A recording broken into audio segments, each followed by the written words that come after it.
Hi everyone, welcome to our channel.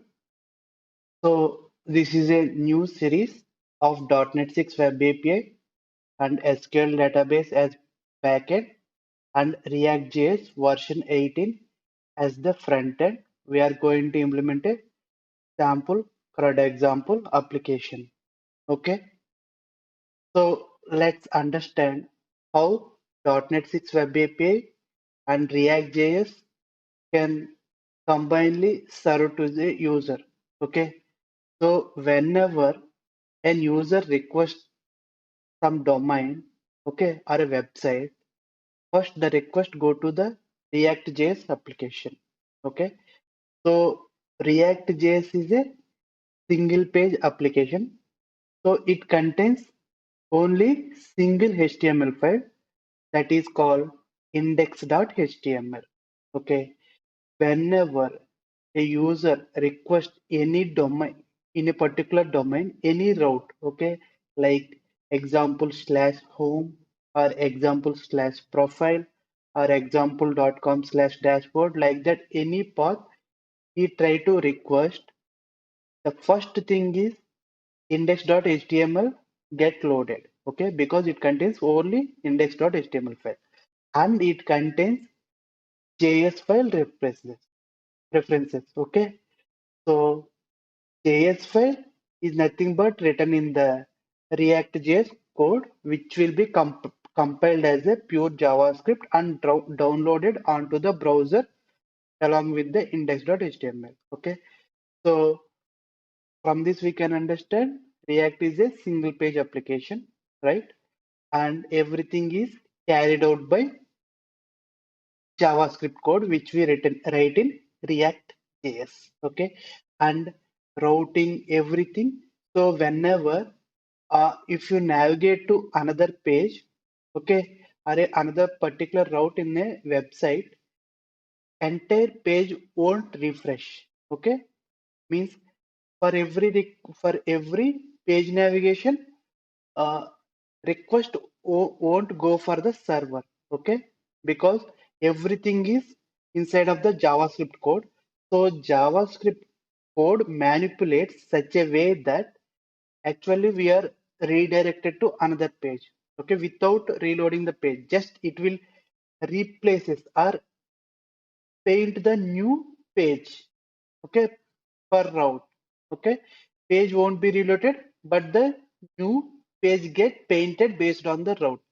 So everything can be carried out by the React.js. Okay, now to display the data inside of a React.js application, it must depend upon backend, but it cannot use database directly, okay, in the browser, which is security violence, right?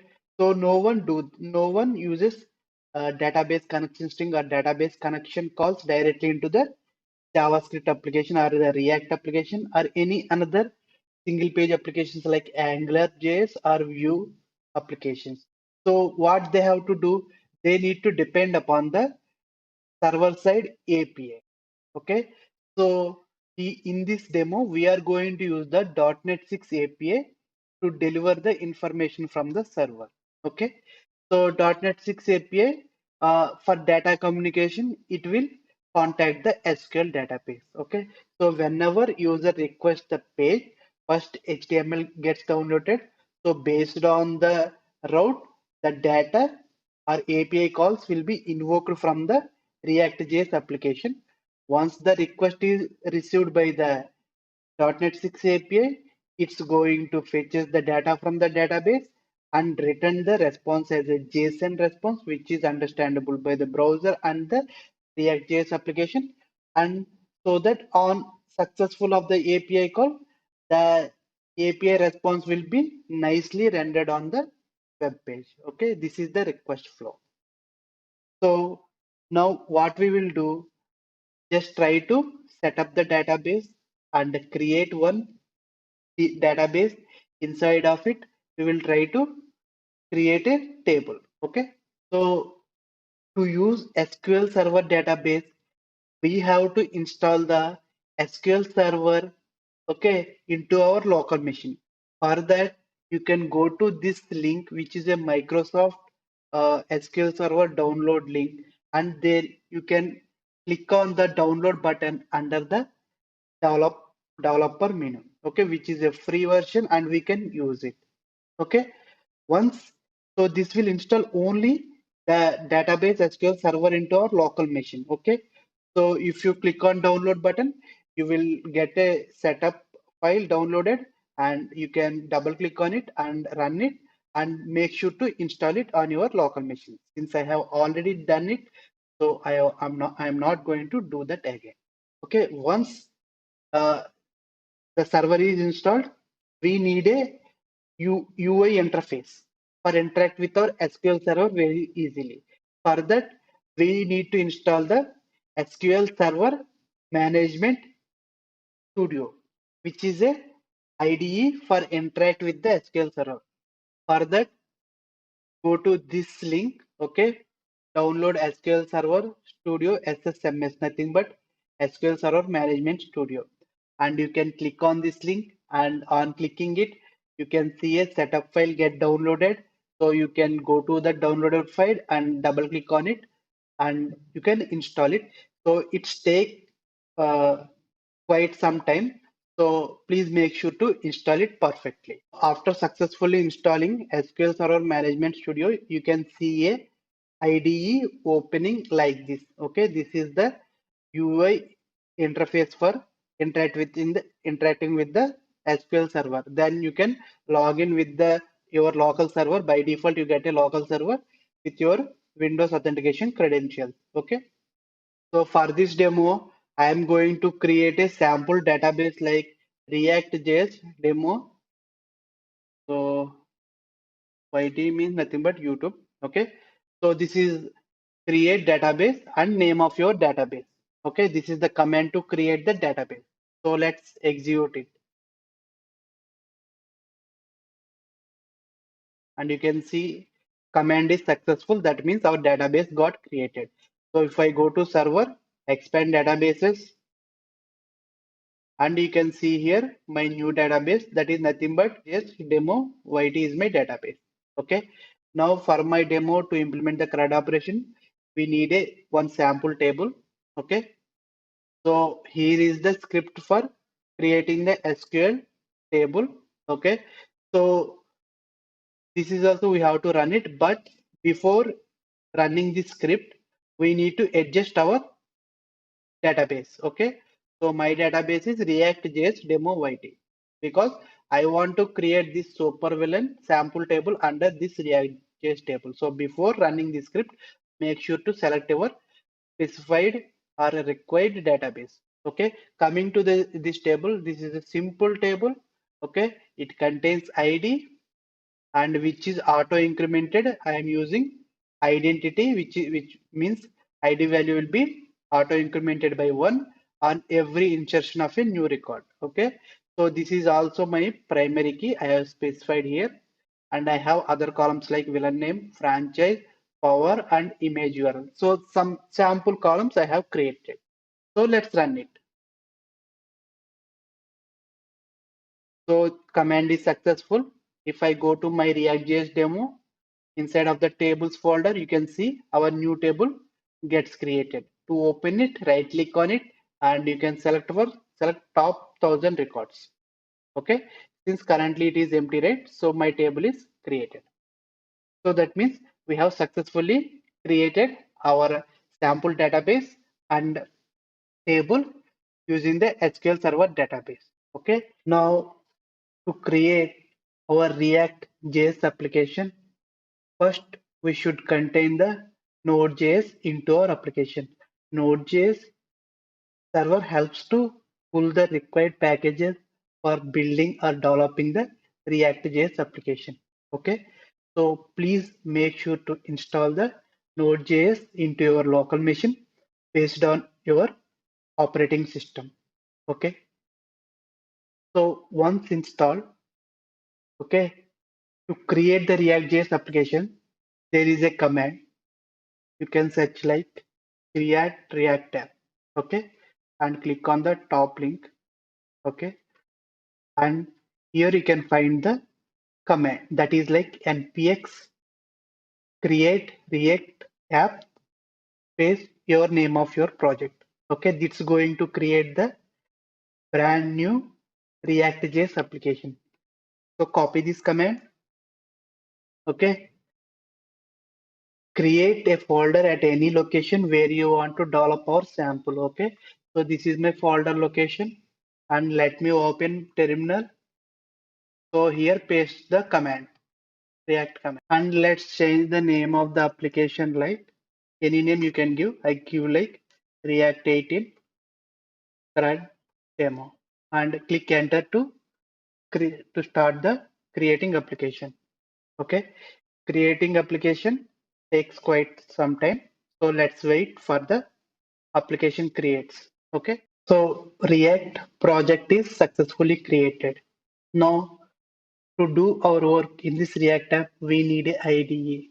Okay, so you can use any kind of IDE, but most famous and most recommended IDE is Visual Studio Code Editor. Okay, so please make sure to download it. It is a free. So if you go to code.visualstudio.com, you can download your Visual Studio Code Editor. Okay, so let me open my project inside of the Visual Studio Code Editor.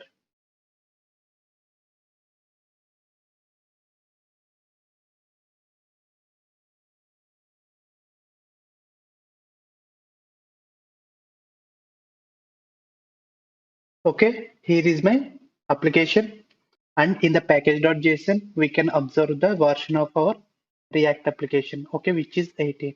Okay, first let's understand some of the key files that are pre-available as to us on creating the project. Okay, so in public folder, okay, we won't do any development, but it contains one index.html file. Okay, so this is the one and only HTML file that exists inside of the React.js application. We know React is a single page application, right? So this is the HTML page. And to this HTML page, you can see a div like id.root. So all the React.js component content gets rendered inside of this id tag, okay, div tag, okay. And next, so this is for deployment folder. We won't touch it automatically once we deploy. Okay, this HTML page get rendered for every user request. Okay, for development, all the code is inside of the src folder.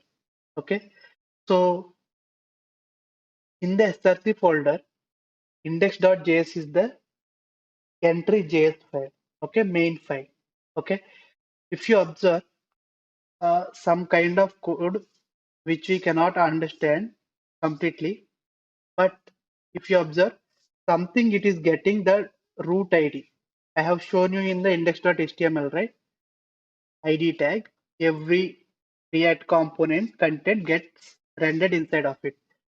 So that logic is taken care by rendering inside of that ID tag, inside of the index.html is carried out by the index.js file. Okay. And this contains React component that is app. So app is the entry React.js component. Okay, and the React strict mode. Okay, these are also React components, but for development, no need to enable the strict mode. Okay, so I can remove that, and also I can remove this report web vitals from this. Okay, so after removing the unnecessary code, my code look like this. Okay, in the index.js file. And this is React component I have mentioned, right?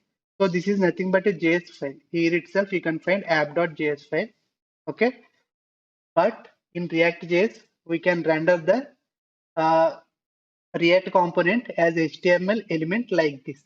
And one more thing, the React component should always begin with capital A because default HTML elements are with smaller case starting letter. That is why for React components we have to use the first character capital. Okay, so these are the three files we have to understand. Okay, now let's install the bootstrap, Reactjs bootstrap. You can search like React bootstrap. So React bootstrap is a library which build or developed on top of bootstrap, because if you observe React components, here you can see existing one. It is JavaScript code written in HTML. This type of coding is called JSX, JavaScript XML. Okay, see, HTML code returning from the React component. This is called JSX, JavaScript XML. And here there are some changes. See, class name. We cannot use class directly. Okay, we should write class name. So like that, there are few limitations with JSX when compared to the normal HTML. We will write normal HTML only, everything work. But there are few restrictions like this class name. Okay, we need to enhance the some attributes of the existing HTML when we want to use it as a JSX. So that is why instead of using the raw bootstrap into the our React.js application, it is very easy to use the React bootstrap because it builds on top of the normal bootstrap and it provides React components directly for applying the bootstrap style. Okay, so go to get started and here is the command npm install React bootstrap plus bootstrap. We are going to install both of them. Okay, copy this command and inside of the terminal, let's try to install the packages. Okay, bootstrap and React bootstrap got successfully installed. To confirm that, you can check the package.json. There are new entries in the dependencies. See, bootstrap and React bootstrap. Okay. Now what I will do as a first step, I want to add a menu for my application using the bootstrap UI component. First, let's run our application and check how the existing uh, app look like. So open terminal, open one more terminal to run our application and command is like npm start. So this command going to kickstart the local server to run the React application under the default port number 3000. Okay. Okay. So here is the default application running in my local machine. Now I want to remove this content and I want to add a bootstrap menu. Okay. So menu is like a common HTML that should be rendered for any page navigation, right? So it is like a shared logic. So for that, so what I will do, I will create a separate React component. So we are started to creating the React components. Okay. So inside of the SRC, create a folder like components. Inside of the components, let's create one more folder like shared. Okay. Now let's create our React component like layout component. Okay. Layout. See, I am using capital letter L because it is my React component. Okay. .js, simple JS file only, but it contains a function. That function returns JSX, JavaScript XML. Write a function and name the function. Name of the function will be our name of the component. Okay. So layout. Okay. And it contains a return method and that should return some content. So if you don't know which type of element like imaginary element, you can use like empty braces as well. If you want, you can give directly. Okay. Or you can use empty tags. Okay. But you cannot use multiple for the return. Only it can return single element. Okay. Inside of that element, you can write your own component logic, HTML to render. Okay. So now I want to add here bootstrap menu. React Bootstrap menu. For that, go to website and go to components, and here you can go for navbar. Okay, so this is the, here you can see example with the example components and what are the React Bootstrap components need to be imported if we use them. Okay, let copy this HTML code. Okay, so if you don't understand, don't worry. What are all these components? You can learn slowly because they are almost equal to Bootstrap. Instead of learning everything at once, you can learn it slowly. So don't worry what they do. Just think like they are UI components for React. Okay. For now, I will remove some code like navbar collapse. I don't want this component entirely. Okay. And I want some heading. Let's remove this href.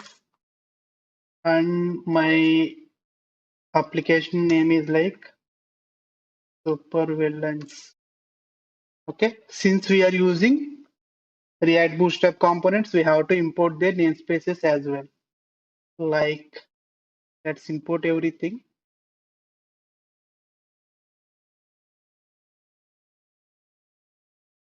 Okay, add them here.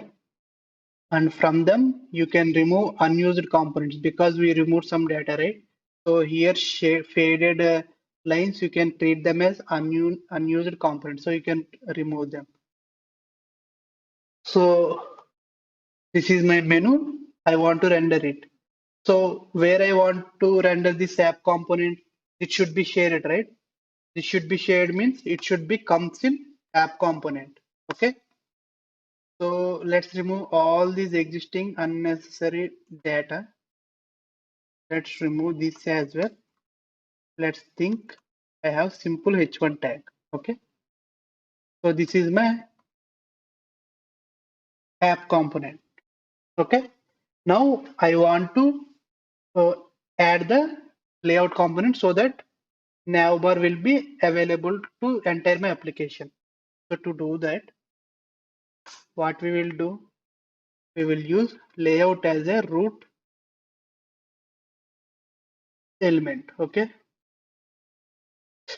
So here it should be exported. Component should be exported. Okay.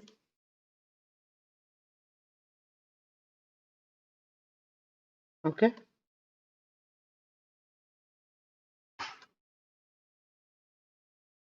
So now try again. Layouts.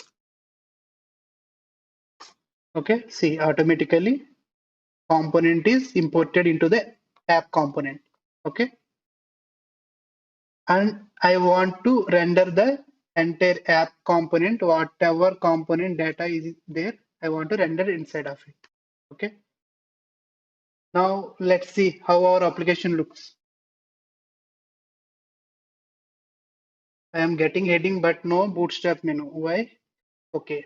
I forgot to import the bootstrap CSS file into the index.html. So go to index.html. So here we have to import the bootstrap file. Okay. So import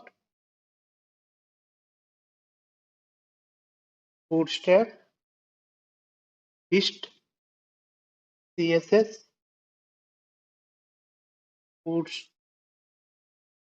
bootstrap dot min dot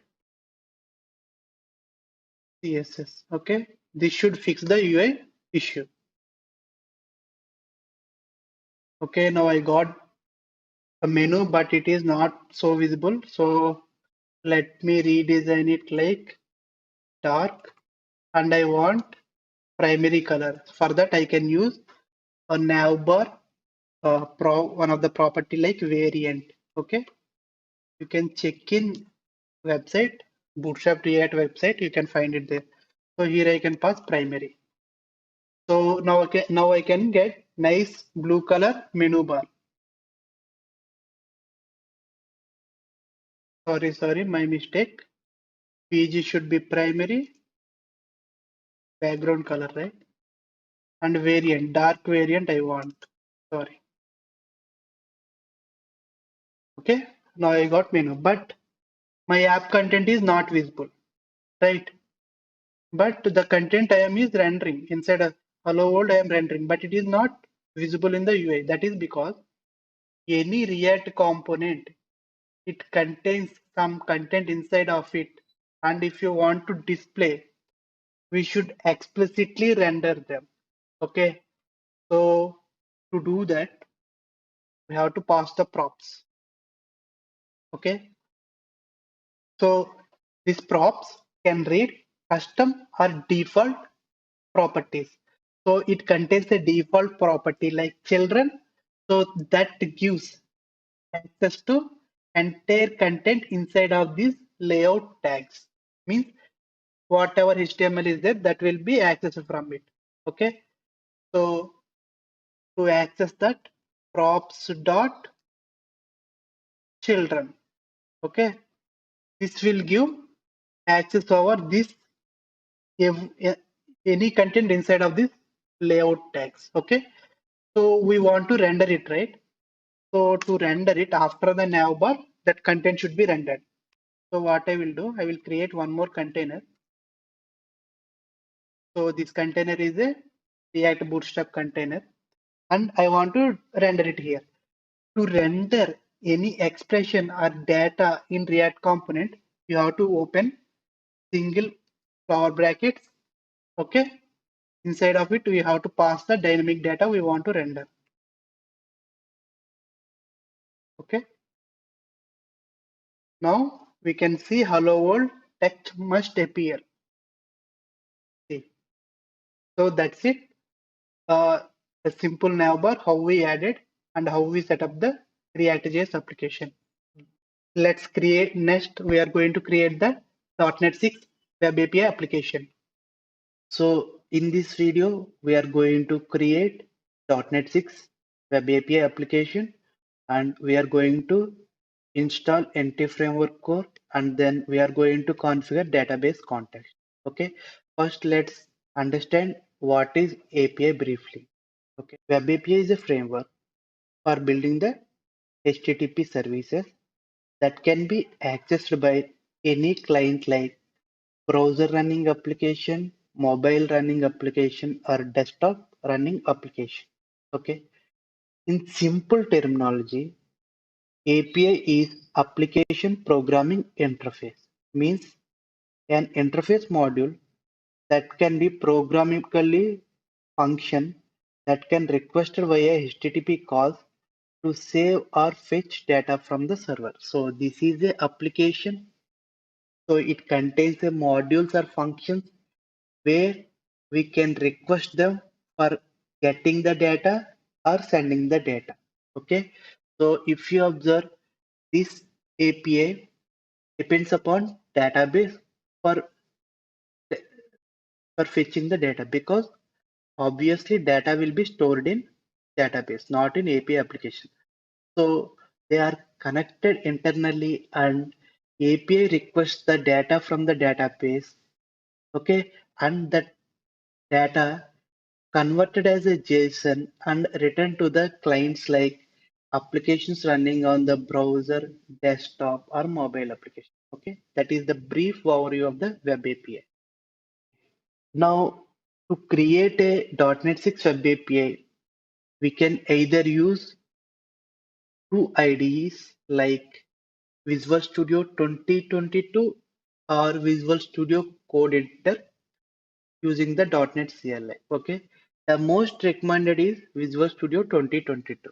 Okay, so to download the community version, you can go like Visual Studio download. Okay, and here you can see 2020, and here you can see community, professional, and enterprise for learners to utilize the Visual Studio freely. Download the community edition. Okay, if you download this community edition, all the required packages of .NET 6, everything automatically installed into our local machine. So another way of implementing is using the .NET CLI. Okay, for that we will use VS Code. So in this demo, I am going to use .NET CLA, okay, because I have some problem with installing Visual Studio 2022, and .NET 6 only runs for Visual Studio 2022. So whoever having a problem or using Mac OS, okay, those can easily use the CLI command. So in this demo, I am going to use the Visual Studio Code Editor along with the .NET CLI command. Since I am using the CLI, I should install the .NET 6 SDK explicitly. Okay, to install .NET 6, such like .NET 6 downloads, and you can see a Microsoft link. If you click over it, and you can see the different versions of .NET 6, and so these are all versions of .NET 6 only, just some patches or add-ons with minor versions. Okay, so we should have the SDK installed. For Visual Studio, this SDK is automatically get installed along with the Visual Studio. So for Visual Studio users, no need to bother about explicitly installing the .NET 6 SDK. Okay, now in this .NET 6, based on your operating system, you can install x64 or x64 or ARMX64 like that. For Windows user, you can install the x64 SDK. Okay, so that is the installation process. Okay, now let's go and create the .NET 6 application. So here is the folder, right? Previously we have created our React.js application. So here only what I will do, I am going to create the .NET 6 Web API application. For that, I am going to use CLI commands. Okay, so the CLI command is like .NET new Web API -o and name of your project. Okay, so I will name it like React API.demo. Okay, so let's run it to create the application. And we can observe .NET 6 application created successfully. Let's open the project. Okay, so let's go to the folder, application folder. Okay, React API dot demo. Okay, now to open the Visual Studio Code, simple command that is like code hyphen space. So this is our .NET 6 application, and to confirm the version of our project, open the .cs project file, okay, and you can observe the .NET 6 application, .NET 6 as a target framework, okay. And the first thing we need to understand few services and middlewares that are predefined added to our program.cs file, okay. So this is my program.cs file, and here you can see a service like add controllers. So this will for API controllers mapping. Okay, so this won't work for views and Azure pages. It is only works for the API controllers. Okay, and endpoint explorer gives metadata, and add swagger generation gives us the swagger page. Swagger page is nothing but a testing page for the developers where all the endpoints in our applications are listed there and we can test there. Okay. So moving on, we can understand what is Swagger page as well. Okay, so those are the predefined services. And coming to the middlewares, you can see for development mode, enable the Swagger page. So for it is like only we have to enable the Swagger for only development, because if you enable it for the production, it might be accessed by other users also. Okay, which is not good security reason. And HTTPS redirection and authorization middleware and map controller, nothing but the routing of our API. Okay, so these are the services and middlewares we have to know before we start our coding. Okay, now the thing is, now I want to establish a communication between my API application and my database. So to do it pretty much easily, Microsoft provided a library called NT Framework Core.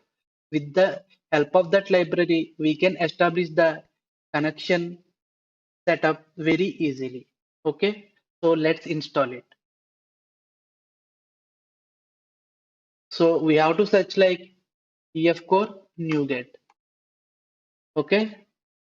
So go to this link, and since I am using CLI command, I am going to copy from here. If you are using Visual Studio Code, either you can directly search for the package from the window of package manager, or you can open the package manager console as well. Okay. So copy from here, open the terminal, paste it and install it. So this library mainly is for querying the records. For to communicate with the SQL, we need to install one more library like EF Core SQL Server library, which is dependent upon the NT framework core. So to get installed that, we have to search like EF Core SQL NuGet. Okay, this is the library we have to install now. That is microsoft.ntframeworkcore.sql. Okay, copy the command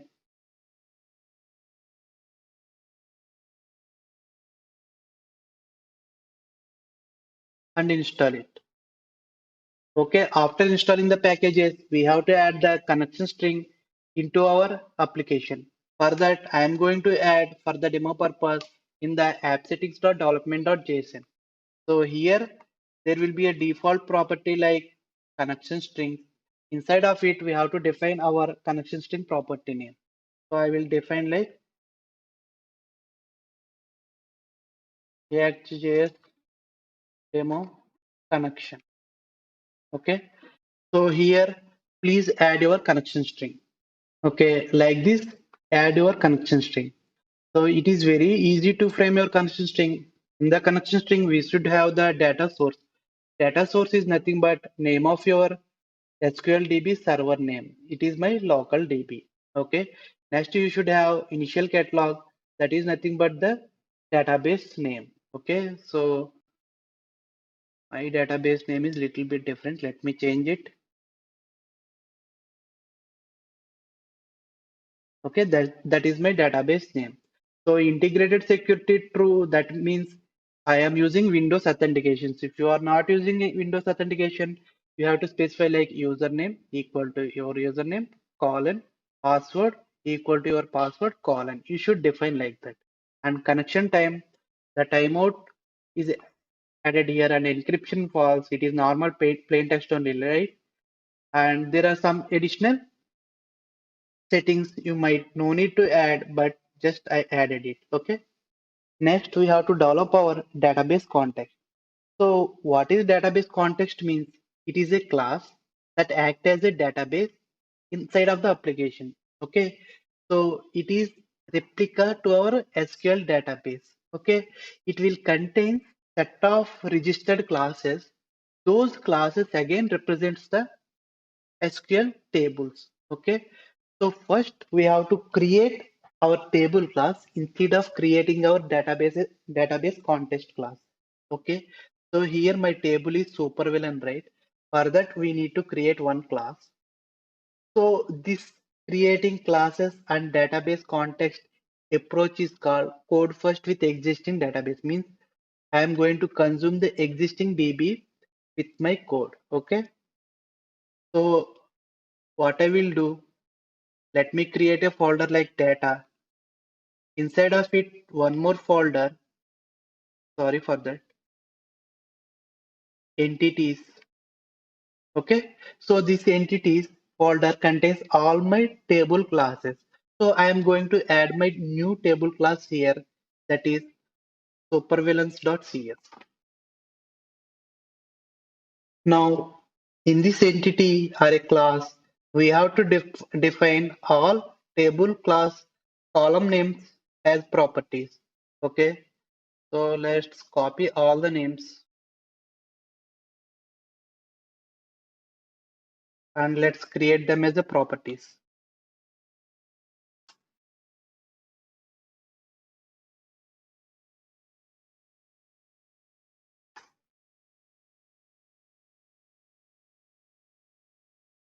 The question mark next to the type represents it is a nullable column type. Okay.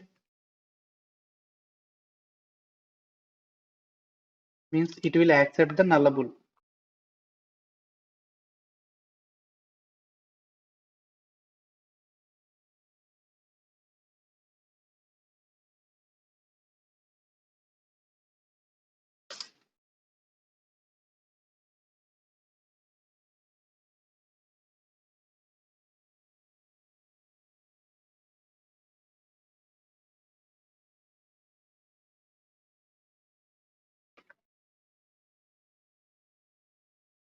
So finally, our table class look like this.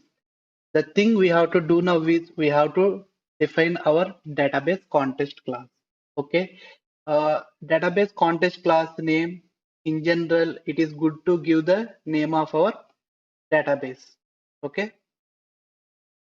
So what I will do in the data folder itself, I am going to create the new class. Okay. Context.c. Okay. So to this context class, we have to register our table class. Okay, and also it is now at present it is a plain class. To make it DB context class, we should inherit the DB context. Okay, that loads from the Microsoft Entity Framework package, which we just installed few seconds back. And let's create the constructor. And to this constructor, we have to define database context options, and type is nothing but our context class type, and these options must be passed to base class nothing but db context. So these options gets injected the settings, we register them in the program.cs file in the next step. So now in this class we have to register all our table classes.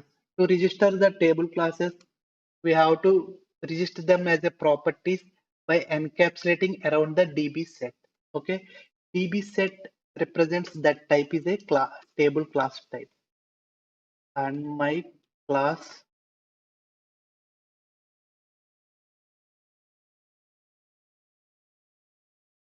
Okay, and import the namespace. So that is the final look of our database context class. And now we have to register this class in the program.cs file so that we can inject this React.js demo YT context class wherever we want. Okay. For that, go to program.cs file. Okay. And here as a builder service, we can register it. We make sure to register above this line only. Any service we should register above this line. Okay.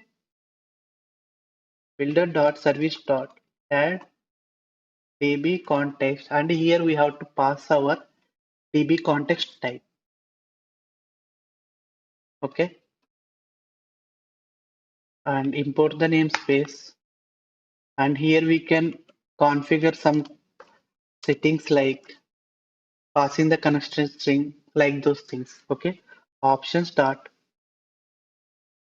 use SQL server. So we have to use this service, and to this service we have to pass our connection string. So our connection string is in JSON file, right? To read it, the builder service itself helps us. So builder.configuration.get connection string. Okay, and to this method we have to pass our uh, connection string name, property name as a input. Okay, semicolon semicolon. So that is the service registration in the program.csv. So with this, we are done with our database context configuration. Okay. Next, what I will do, I am going to implement the read operation. So now to implement the read operation, we need to create the endpoint in our API project. So that endpoint should return all the response from the database, nothing but a get API call we should write in our API project. So for that, let's begin by creating a controller in our API project. Okay, so in the controllers folder, okay, we can create a new controller like inside of the controllers, create a new file like supervillain controller.cs. Okay, this is our controller. So this API controller attribute makes our controller to apply the normal API basic rules. So whichever helpful for the versioning, that is the different concept. And the next attribute you can see routing. So this will enable the attribute routing to the controller, and you can see a expression inside of the square brackets like controller. This means the route path to take the name of the controller excluding the controller word. Okay, means URL path contains supervillain. Okay, so that is the expression here we define. Okay, so normally supervillain controller is a normal class. To make it AP controller class, we should inherit the control base controller. Okay, controller base. Okay, so first in our controller, let's inject our database context. Okay, copy the name of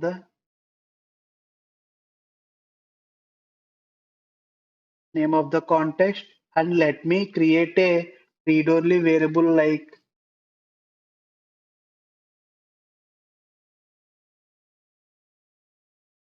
so we have to import the namespace, and we know that our context can be injected anywhere. So add the constructor for our controller and inject our con context. Okay.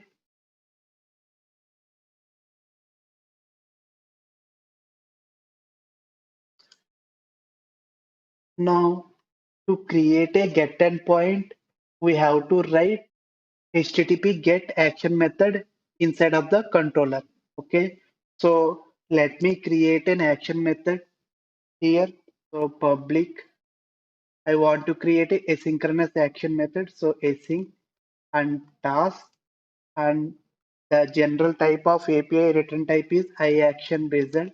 Okay, and my get method. Okay, this is my action method. So for action method, we should decorate with HTTP verb. Okay, so I will decorate with HTTP get verb. Okay, this means this attribute implies on this action method such a rule, it should be invoked for only HTTP GET request. Okay, that is the importance of adding the HTTP GET attribute.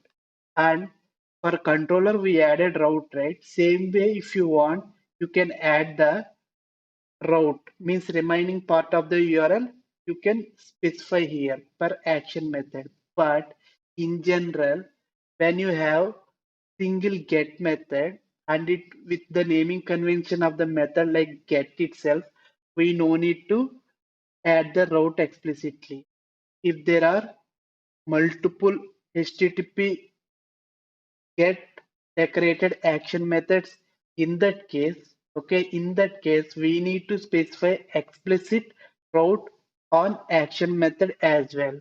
Okay, if we have single HTTP verb related action method, we no need to specify. API will understand directly.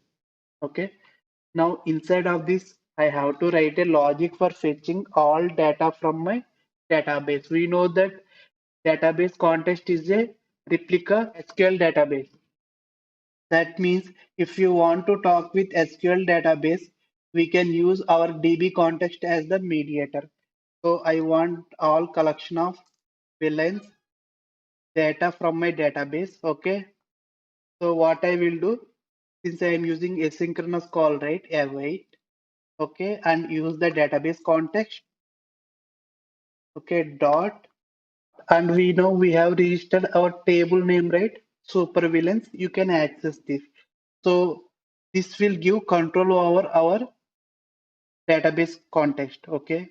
So controlling is nothing but what it will do, it will generate a raw SQL, okay, based on type of query we define here with the help of Entity Framework and link. That raw query will be sent to the SQL server and executed, and the result set will be given back to the our application from SQL server. So that result will be sent back to the user. Okay, that's simple while using the DB context or Entity Framework logic. Okay, and now I want all the data, right? That means SQL query should be generated like select star from, means all the records.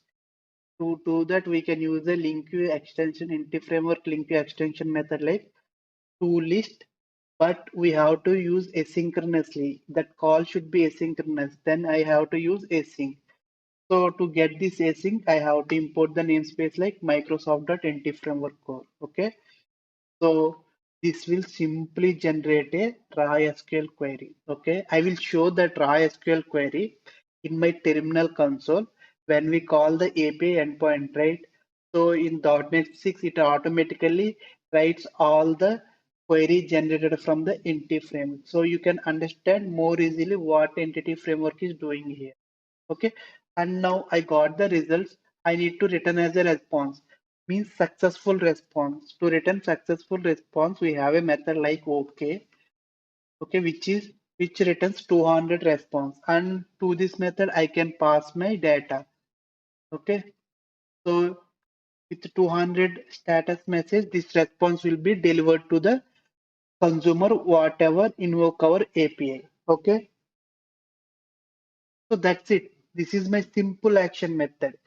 Just hitting the database and fetching the data and returning the result as a success. Okay. So to test this endpoint, let's run our project. Okay. .NET watch run. Okay. Enter the command. So you can see a page is open, nothing but a Swagger page. I have mentioned right previously, Swagger is a page where developers can look or search for entire APIs in their applications, and it is also a good testing tool. Okay, and if you observe here with my controller, some nice with some nice design API is showing. So let's click on Get API. Okay, and click on try button, and if you execute it, my API call gets invoked. Okay, and this is my API domain. Okay, you understand, right?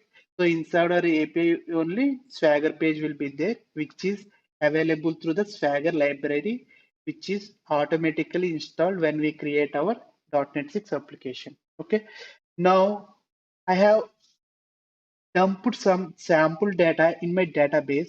So if my API works, I should get these data as a response. So if I click on execute, see, I got data, API data resp. This is called JSON response. Okay. So where did I get from? I get from the database through the help of API. And I have mentioned you right, all our request will be generated as a raw SQL query. So if you check this to list async, okay, and here you can see select. Instead of star, it is printed every column. Okay, so which is good because printing every column give more performance than the using the select star. So this is the query generated by this line of DB context. Okay, so that means we are done with our HTTP GET endpoint. Now we have to consume this endpoint into my React application, right? So to consume it into our React application, let's go to our React application. Okay. So to consume it into React application, what I want to do, I want to create a component, and in that component, I want to invoke the API. If I got successful response, I want to bind the data to UI and I want to display it. So for that, let's create a component. So we know previously we have created one component inside of the components folder. So the new component, what I am going to create now, I don't want to create it inside of the components because these components are like small modules. So the component now I am going to create is like a page level, means it displays the content of entire page. You can think like it as a home page. So for that, to give a nice separation or our application to classify as nicely, what I will do, I will create one more folder. It is totally optional. To make it code better, I am separating with folder structure. Okay. So I will create a new folder like pages. So this is also contains React components, but whatever component we are going to create inside of the pages is nothing but entire page. Okay. The content display on the entire page. Okay. Now let me create a new component like all super villain.js. So this is my new component. We know that we have to create function and name of our component all super villain, right? And we have to return some JSX content. Okay, for now, let me give imaginary tags. And finally, we have to export our components. So default all super villains, right? Now here I want to invoke the API call and I want to bind the API call. Okay. So to invoke the API call, instead we can use normal JavaScript methods, but instead of using those JavaScript methods, we can use a third-party library, and which is the most recommended library for invoking the API calls, nothing but Axios. Okay, so this is a third-party library which helps to call the APIs very easily. Okay, and it is very popular library. Okay, let's install the Axios into our Reactjs application. Okay, to get Axios, such like Axios npm, okay, package.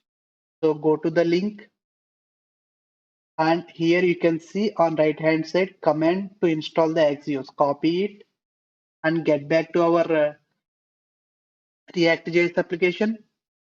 Just to open the terminal, okay, just clear it off and paste our command and install the Axios. Now Axios package installed successfully. Okay. Now the thing is I want to call this API call using the Axios. So what I can do here inside of the function Axios, okay, that imports the namespace dot get, and here I can specify the my API endpoint URL. So API endpoint URL, we know that. So copy it from here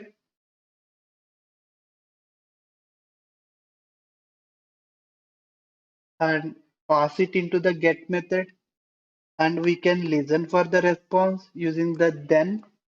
Okay. So next here it will receive response and you can get response dot data. Okay. So this data object will contain our array of records. Okay. So we return logic for API call. Now we have to store the data into some variable, right? So to store or to maintain some data in the component state, we cannot declare variables directly in the React. Okay. We can declare, but it is not good to maintain the for change event detection like that. Okay.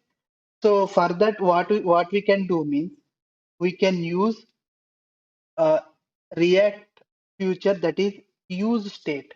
So that will maintain the component state. Okay.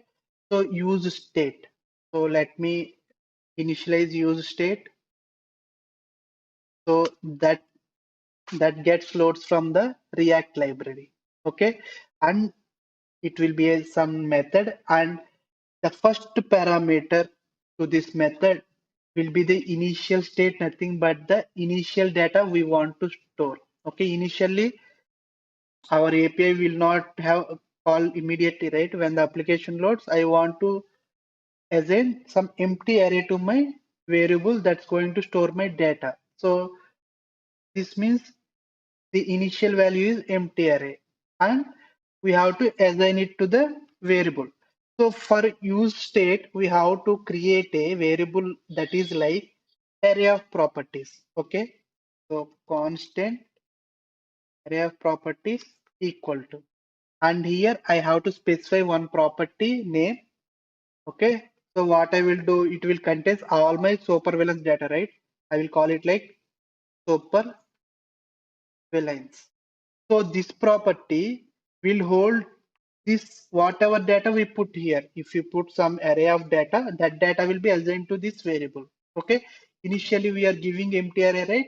This value will be supervillains value will be empty.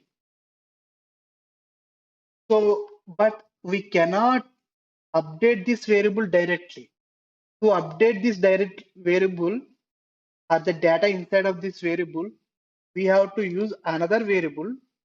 Okay, that variable is like a function which can update the state of this variable.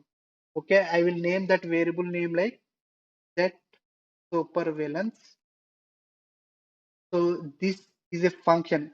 So as I need to use state, what it will do, for first parameter it will pass the whatever data it got assigned. The second parameter it pass a function. That function is to update or change or return the state of the supervillain. Okay, so like this. Now to update this value when the response comes, what I can do, I will use set supervillain, which is a method. Okay, one way we can directly pass response.data. Instead of that, if we inject the arrow function, that will be more consistent data we will get. Okay, if we have a lot of updating code in our component, updating the state variable many times at that time, using the anonymous function as a input to the this updating variable is good. Okay, so for that what I will do, arrow function,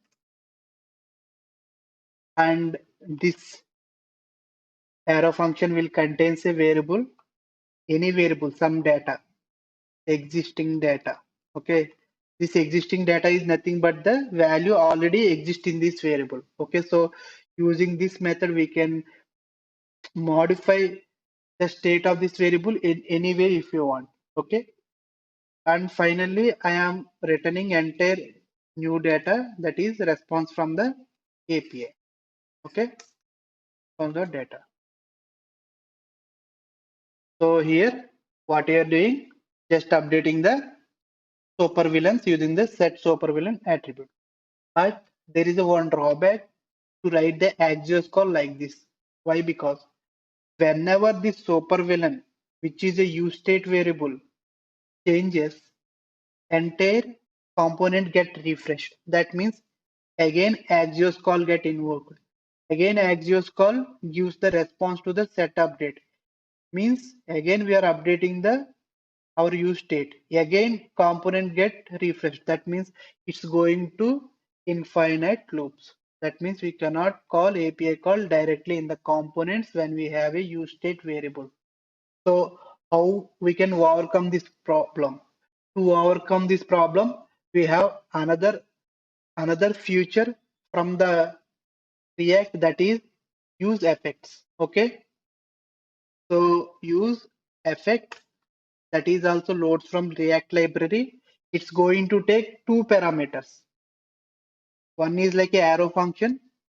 So in this function we can write whatever logic we want, and second one is a array of array. Okay, so to this array you can pass this supervillain. Okay, So if you pass means whenever this value changes, that time only use effect get executed. But our case, API call must be invoked only once, right? So if you want use effect invoke only once when the component renders, then you have to pass the empty array. So I'm going to cut my code and paste it here. Now what will happen is the second parameter of the use effect is empty. The logic inside of the use effect gets executed only once, that is when component is rendered. Okay, so my case is satisfied. Now we update the state also. This effect won't get executed every time. Okay, so that is the benefit.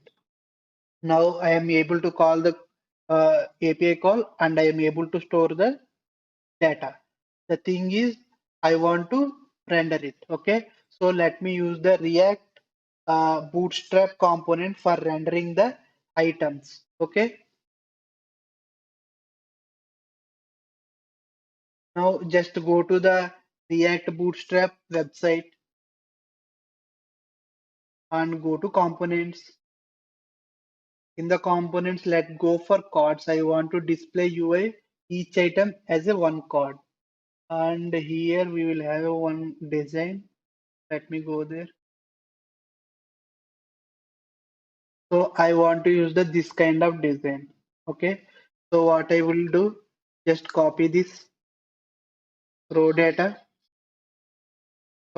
component and paste it between these imaginary tags. Or if you want, you can remove those imaginary tags as well. Okay. Bootstrap component. Okay. So XS1 and MD2 means if it is extra small screen, I want to display only one card per row. If it is medium and above, I want to show three cards per row. What I will do, I will change it to three. That means I want to display from medium range screens to higher end screens, three cards per row. Okay, that is one thing. And here we know, if you observe here, for what single flower braces we will use expressions to render the content, right? Here see, for looping, here default thing you can see some array and it is looping. So this expression, whatever it will return, that's get rendered. Okay, but we are not having, but our array is supervillains, right? So copy that supervillains. Okay, paste it here. I don't want this logic. I want to loop every item inside of my supervillain, right?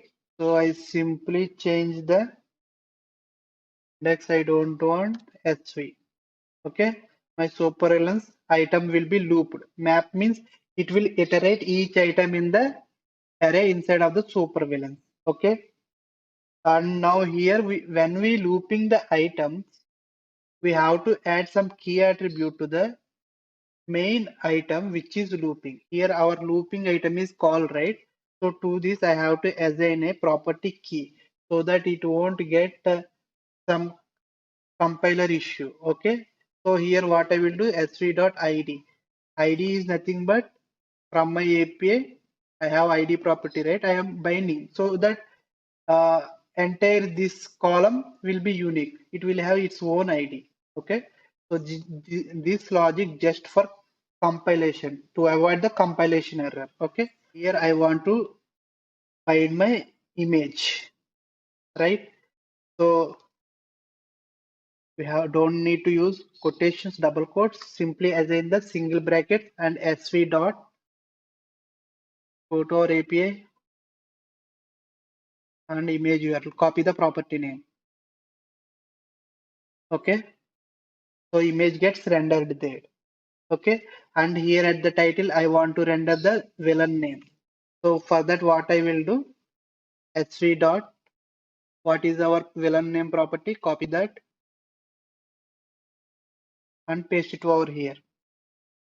Okay, here I have few more properties like franchise and powers, right? So I'm going to display them inside of the card text. Okay, Here I will add a bold franchise, and here render the franchise property.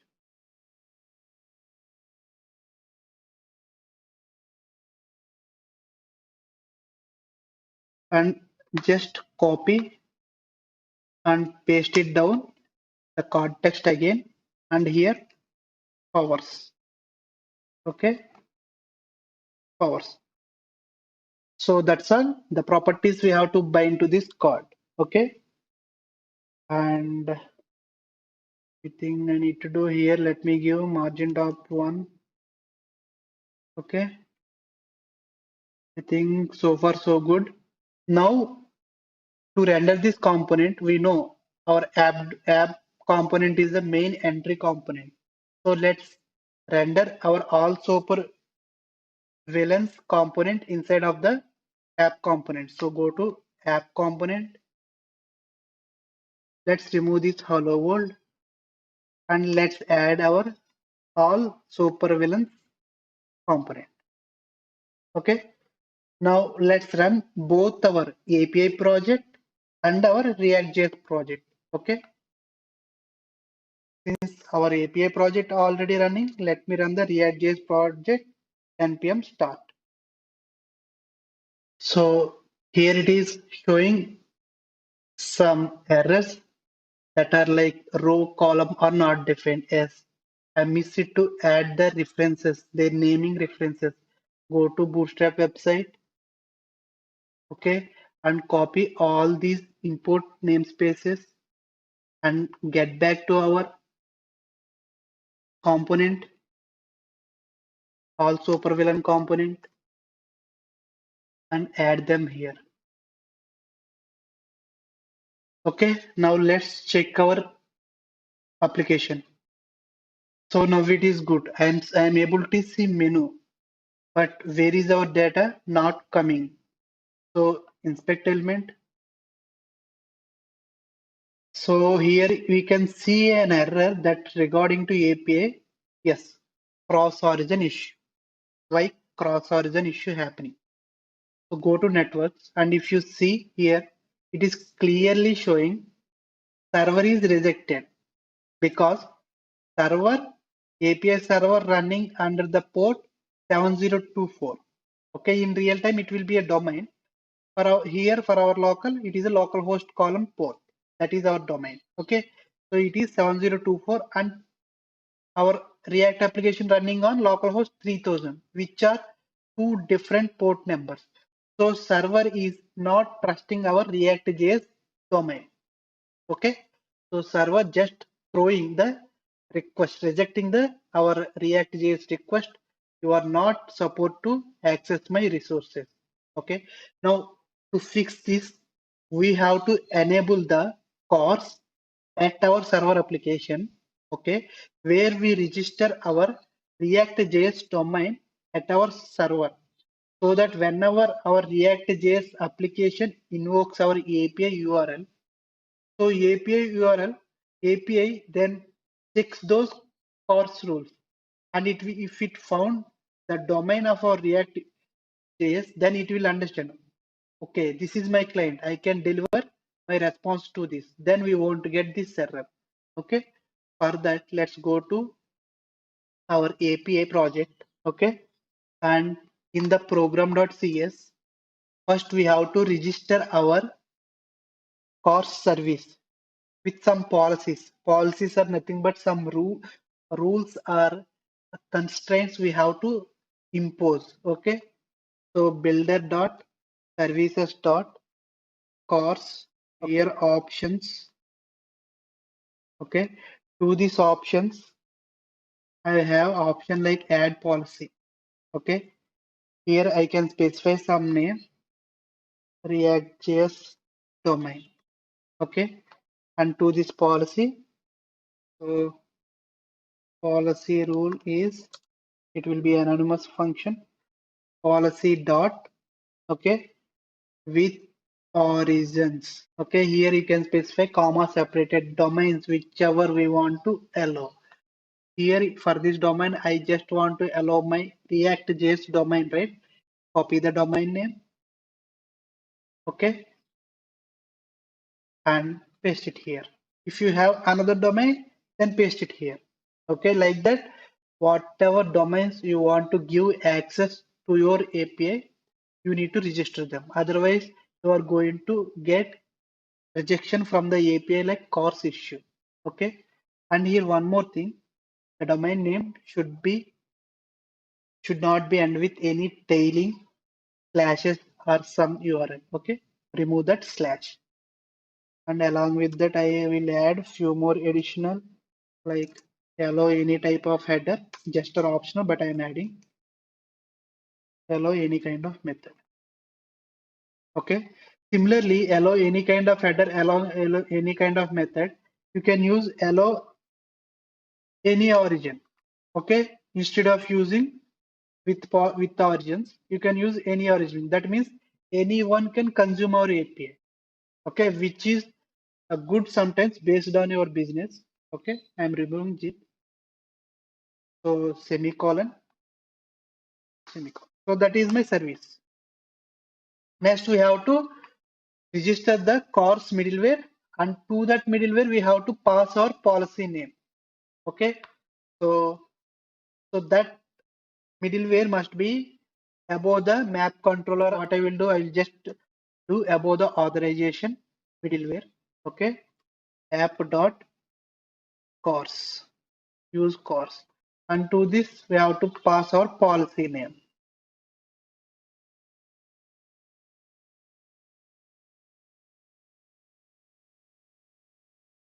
Okay, so that's it.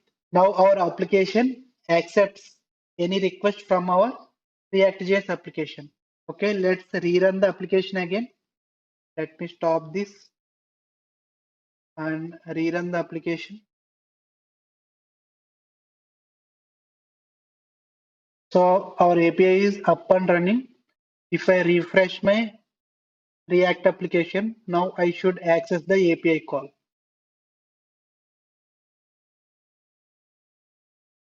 So here you can see success, and you can observe some data get painted on my page. So if I go to the page, see, with nice React Bootstrap cards, I am able to display my items, right? So that's all about the read operation, fetching the data. Next, we are going to do create operation, like saving the new record into the server. So now let's implement the create operation. That means we need a new endpoint at the API for inserting the new record. And also at the React.js side, we need to have another React component, and it should contain a form. Okay. So that when user submits the form, that form data should be posted to our API so that new record gets saved into our database. Okay, let's do that. Now in our API project, let's create a new action method which is of HTTP post type. Okay, let's go to our supervillain controller and let's add our action method like public async task, and return type will be iAction result, and it should be post. Okay, so since we are not applying any default route, right, for actions, right, we are adding only route for controller level. So how controller is understanding is based on the HTTP type, uh, verb type, as well as name also. Name also should represent the type. Okay, post, and same way we have to add here HTTP post type. Okay, for suppose if you are interested to give another name, it's good to give the route explicitly. Okay, so this is my post action method, and I need to read the posted data, right? So here I am going to read my new supervillain post data from the UI. Okay,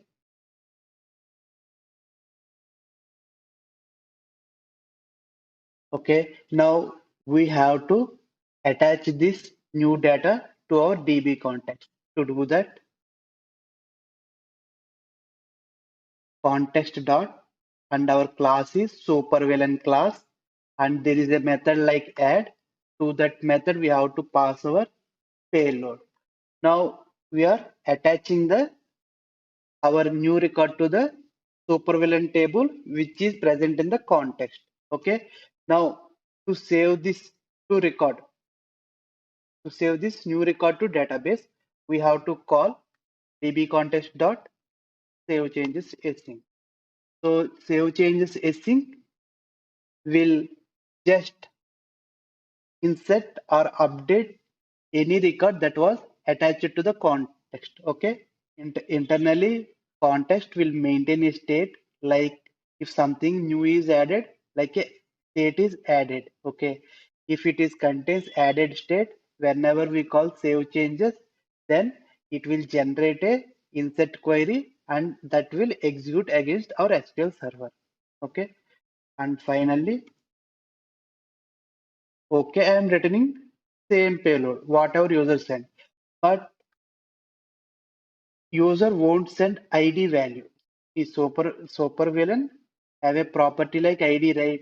For new record, user cannot send the ID because this property is auto incremented in our SQL DB. Okay, but whenever we add to the DB context and save changes executed, okay, the new ID value will be implicitly added into this new supervillain by the context itself. That's why I am returning same response to the user. So if the user found the ID value in the response, that means the record is successfully added. Okay, so this is my endpoint. So if I save and check my Swagger, I am able to see new URL in the documentation. So if you go to the Swagger, you can see post supervillain, right? My API is successfully created. Okay. Now that is the thing we have to do at the API project. Next, we can move to our React.js. Now, what is the role of React.js? How to do now? It must create a form. Okay. Since our React.js is a component based, right? Every piece of code is separated into different components. So we have to create a new component. Okay.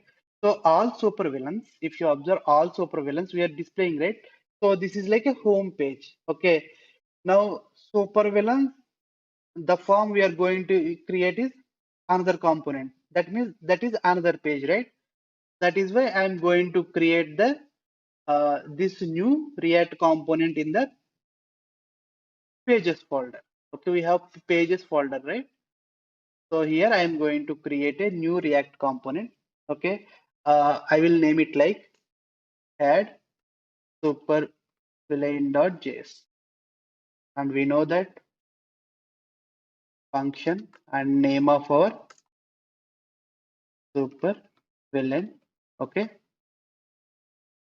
and let's return some imaginary tags and export the component.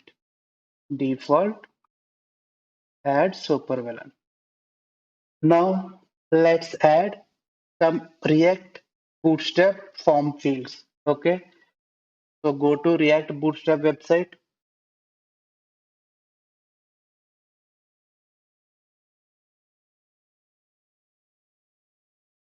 and go to the components, and here you can see the forms, right?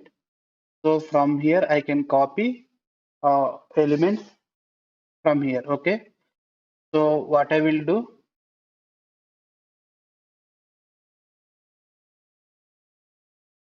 just copy this form tag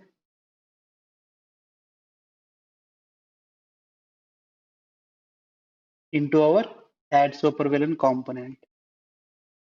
Okay, and just above top of it, let me add a legend element for displaying as a header. Okay, so add a new super villain. This is for just header. Okay, and now we can see a form group that will contain a nothing but form control, right? Form control on rendering, it will renders the text box that is based on the type we declared. If you declared email, email text box will be rendered. If you declared number text box will be rendered. Okay, so let's fine tune this default what we have copied from the bootstrap website. I don't want this form text. Okay, and this form type I want should be a text, normal text field I want, right? I don't want any placeholders. And this is my supervillain name. First text field I want. Supervillain name, right? So change this for value because this ID control will be passed to everything. So form supervillain name. Okay, just give a control ID that represents the form control. Okay, so this is for my supervillain, right? So what I will do, I simply remove all these and just duplicate this one. One for uh, franchise, another one for powers, another one for URL. Okay, so this is for franchise. Okay, and franchise. Okay, and same way, this is for powers. But powers I don't want text field. Okay, I want text area. Okay, so to do that, either we can get from here text area. Okay,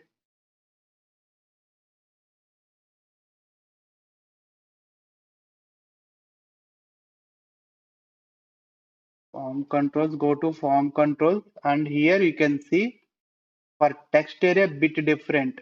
Like there is a attribute like as, and there we have to specify the text area. And here there is a one more property that is like rows, means our text area size. You can define your text area size, that is 3. So copy this and just replace this text form control. Okay, now my supervillain powers is a text area React Bootstrap field. Okay, and next one is URL, image URL. Okay, and image URL. Okay, this is my form finally. Now we have to read the data from the form which was entered by the user, right? So to do that, we can use ref attribute on each form control. So that ref attribute will give the reference to the instance of the control. Okay, and that ref attribute is not directly assigned to some string value. Okay, it should be assigned to a variable which is of type useref. Okay, so first let's create there are 4 fields, right? 4 variables like constant variables which are of type instance of useref. Okay, so let me create here constant supervillain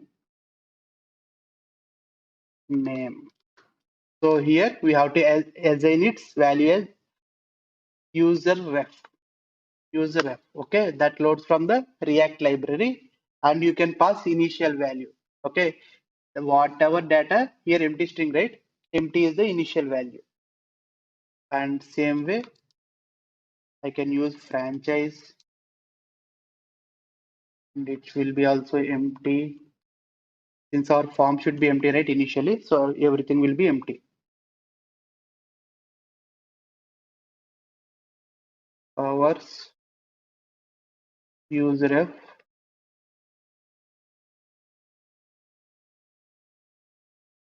and image URL useref. Okay, now we have created useref instance variables and we should map them to the form fields. Okay, to map them to the form controls, we have to use a attribute like ref. Okay, and to this expression we have to map our variables. Okay, so supervision. Now what will happen means in JavaScript we can use this variable to access the control over this element. So once it is rendered, it is a text field, right? So the text field control will be available to this variable. Okay, same way let's do for all the variables. Okay, and this is for franchise.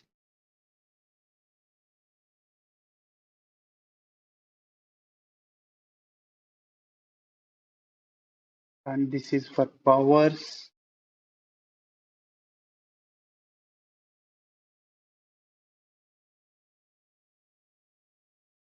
Okay, and last thing, image URL. Okay,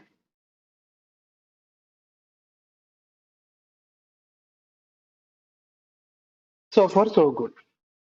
Now thing I want to do is on button click, form data must be posted to the server API. Means we have to create a button on click event here, right? And also we have to create a function that should be mapped to that on click handler. Okay, first let's create the function. Okay, so function add villain handler. So just click handler, right? Same way I'm following that naming convention, but it is your wish how to create a function name. Okay, now here we have to call the API call, right? Post API call. So we know that in the Swagger we have post API call, right? So we can try out by sending this payload. Okay, you can test directly in the Swagger whether we are able to our API is success or not. Okay, since anyway I am going to do it from the UI side in the React project, right? I didn't test. I would directly test my API from the Reactjs application. But if you want, you can test once we create our API in the Swagger itself. We can test it. I also mentioned, right? Swagger is a testing tool. Okay. So far that is fine.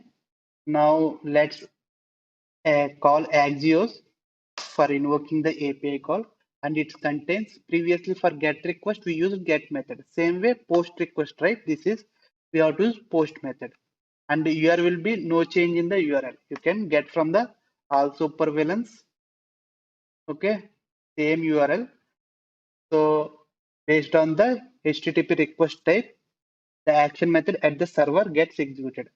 But here we have another property with the post that is nothing but the payload we have to pass.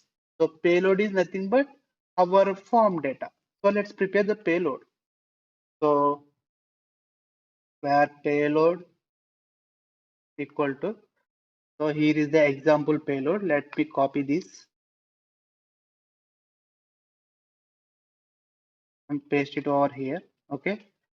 And to this, we have to pass the data, new data, sorry, form data. So to read the form field values, we have variables like supervillain name, right? So we can use them. Okay, so now they are, so here no need to send ID. I can remove because ID will be automatically generated at the server once the record is inserted. Okay, now I want to read the supervillain name. For that, supervillain variable dot current. So this is going to give the current element dot value. Okay, like that I can read all the form data entered by the user. Current dot value. Okay, different hours dot current dot value and img current dot value. Okay, if you want, you can remove the double quotes here. Plain properties are also fine.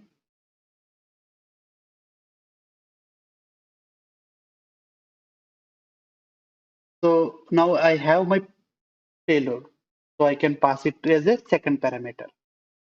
Okay, then okay, response. It will give some response. Okay, so what I want to do once the API is successful, I want redirect back to this page, where this page, so that my newly added record will be displayed on the UI. Okay, so that means we have to navigate back, right? So for that, I can use uh, I have to use React routing. Okay, but till now we haven't added the React routing. So let's install the React router DOM package. So React router DOM npm. If you search like this is the link. Okay, and copy this command. Okay, and open the terminal. One more terminal and paste the command and install the package. So my React router DOM package successfully installed.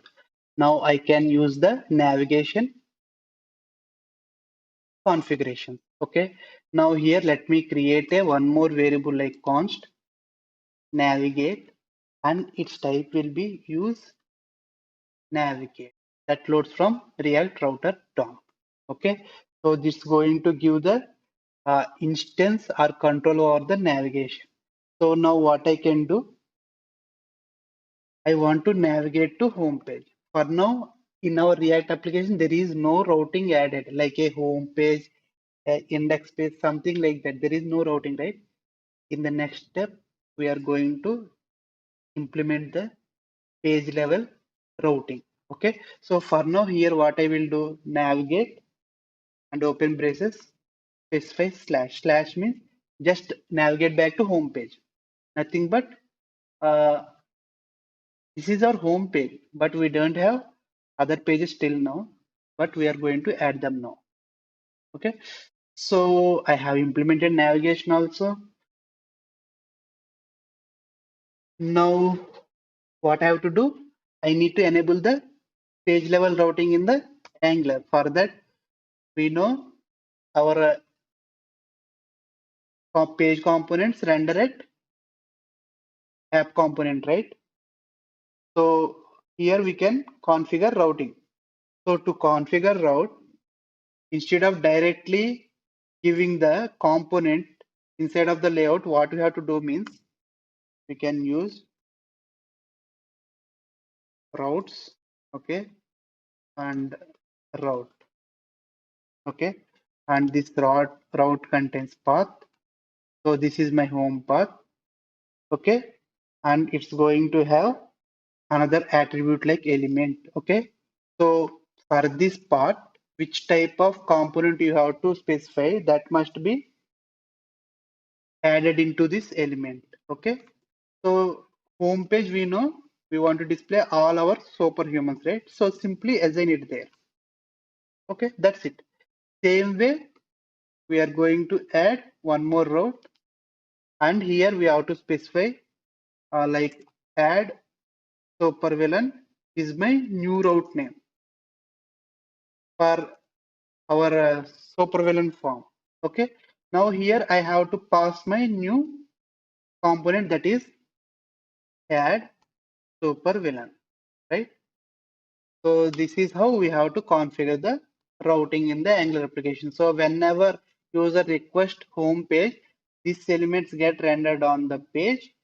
Whenever user request add supervillain, this element will gets on the page. So this means this routing will not hit the server. Okay, This routing is internally within the Angular application. Browser will be dynamically changes the page content. Okay, so whenever user click on some button in the page for navigation, the page won't go for server. It is implicitly calls the internal React library JS and replaces the new content on the page based on the route.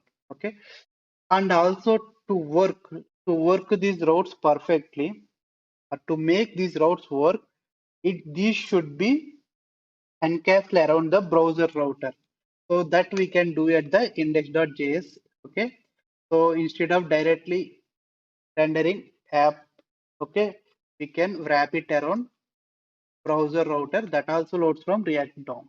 Okay, so that's it. We have successfully added our routing configuration into our React.js application. And I think I might forgot some imports. Here it should be routes. And also I have forgotten I have missed the namespace imports of the form component. Okay, so let's get them from the bootstrap, React bootstrap. So here, let's copy it from here. Okay, now let's check our React application. Okay, there is something missing. Button is not defined. Okay, in our form we have button, right? So we should have a button component, namespace, button namespace. So I think in the overview we will have. So copy this imports, button import. Okay, so paste it here and let's check our React application. Yeah, it is good. And let's wait for, yeah, our home page is loaded. Now for suppose, what is my new route to load? Add supervillains. Okay, paste and try to navigate. See, I got the form. But here is page is reloading, which is not good, right? That means we have to provide some button here. On clicking on that button, the page content should be replaced based on the route. Okay. So now on the home page, I will add a button like add. Okay.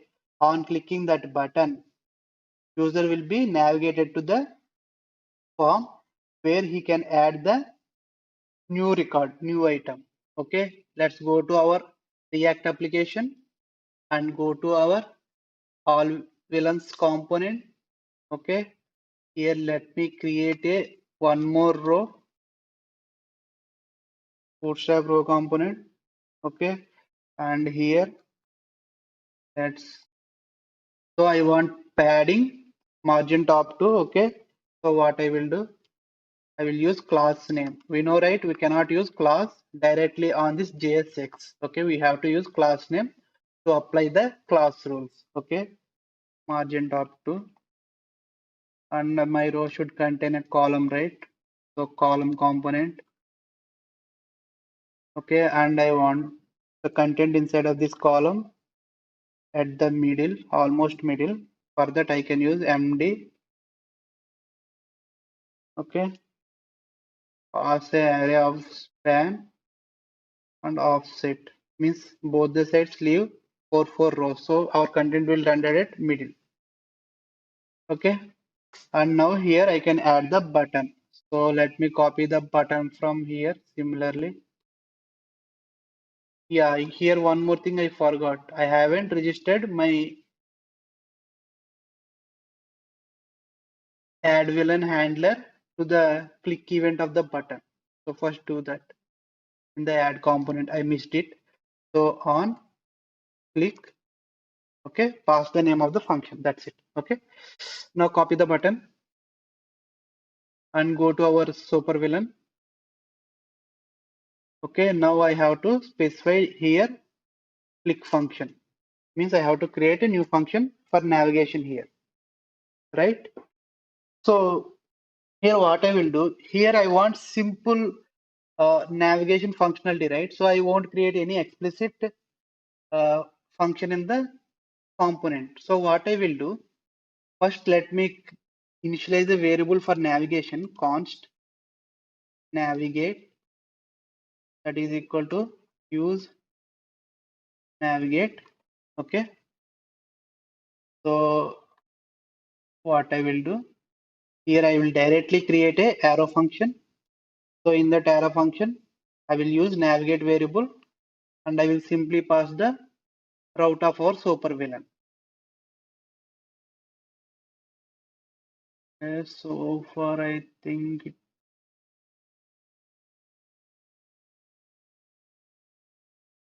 okay, and it heading should be add a villain. Okay, so let's test it.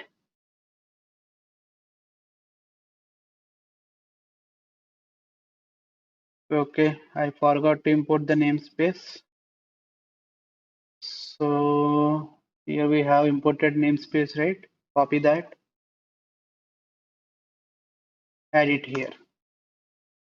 Sorry for that. A few namespaces are automatically adding, few are not. Okay,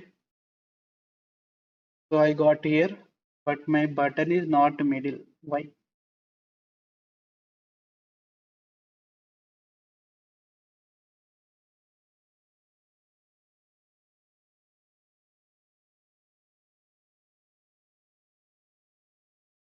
Sorry, this is offset, not offset.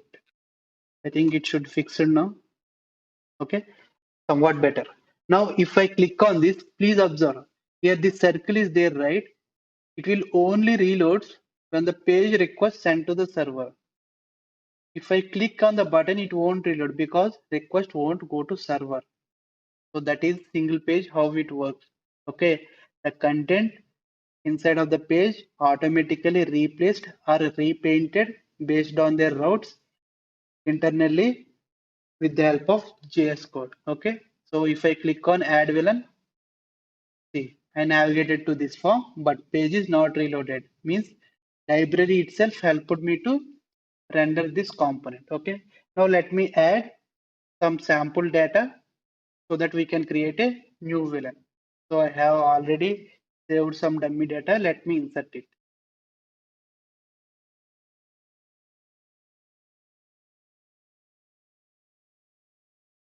Okay, here is my dummy data.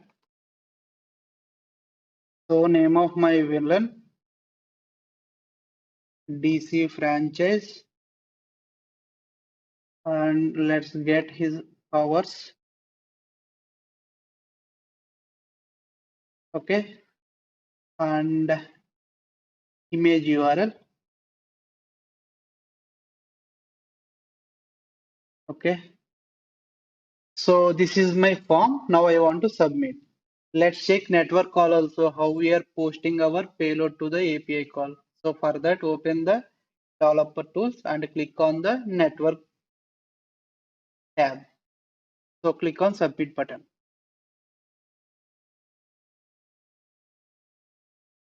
Sorry for that, entire page is reloaded. Now we have seen our entire page is reloaded, which I don't want to reload my page. Oh, okay. Two things I have to do. Button cannot be a submit. Okay. Change it to button type in both the places. Because submit means entire form get posted. Okay. So change it to type to button. Button means it just works for the click event. It won't submit the form. Okay. Now let me re-enter entire data. So that is one good error where we should not use button post. Button post will reload your entire page. So superpowers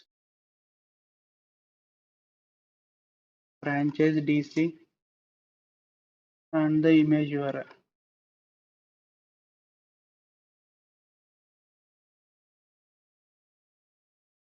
Okay, now if I submit, I hope it won't reload, but just invokes the API call to insert the record. So click on submit. See, I'm navigated back to home page, and here you can see the newly added record rendering. And in network calls, you can found. So this is get, and this should be post. See, this is our post call, and this is our payload.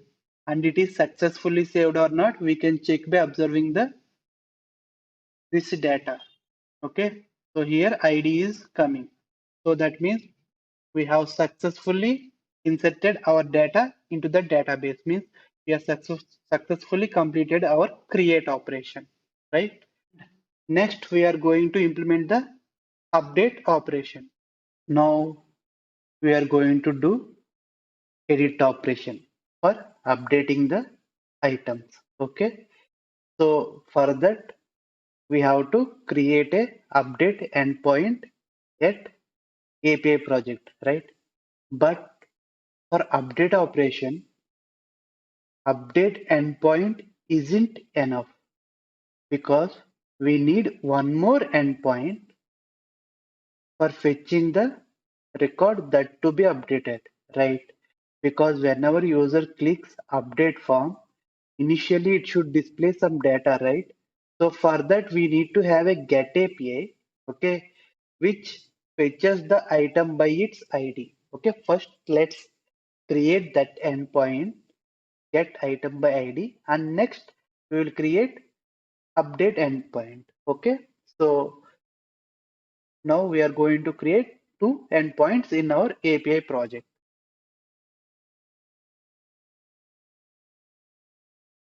So let's first create the get by ID endpoint. Okay, so public async task iaction result, and this is also a get method.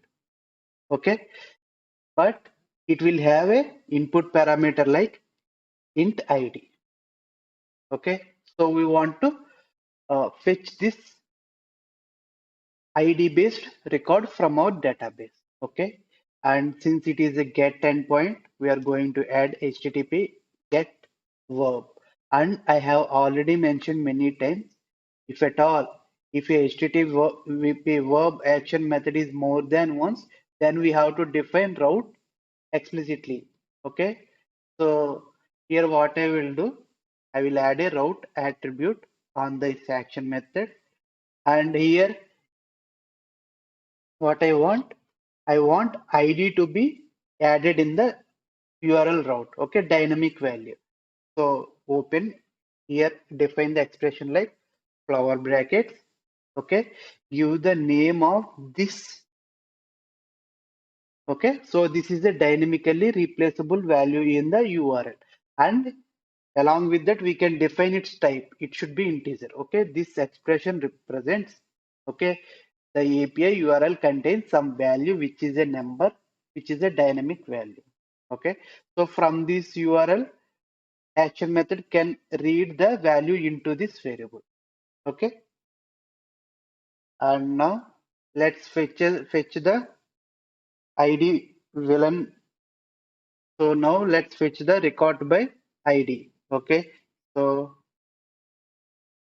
villain by ID equal to await.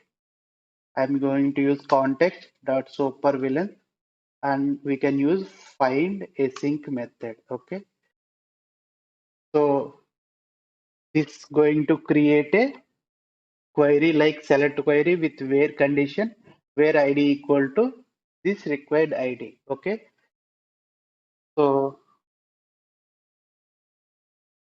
then we are simply going to return the that data single record. Okay, villain by ID. Okay, so this is my get API. So let's test it in our Swagger tool.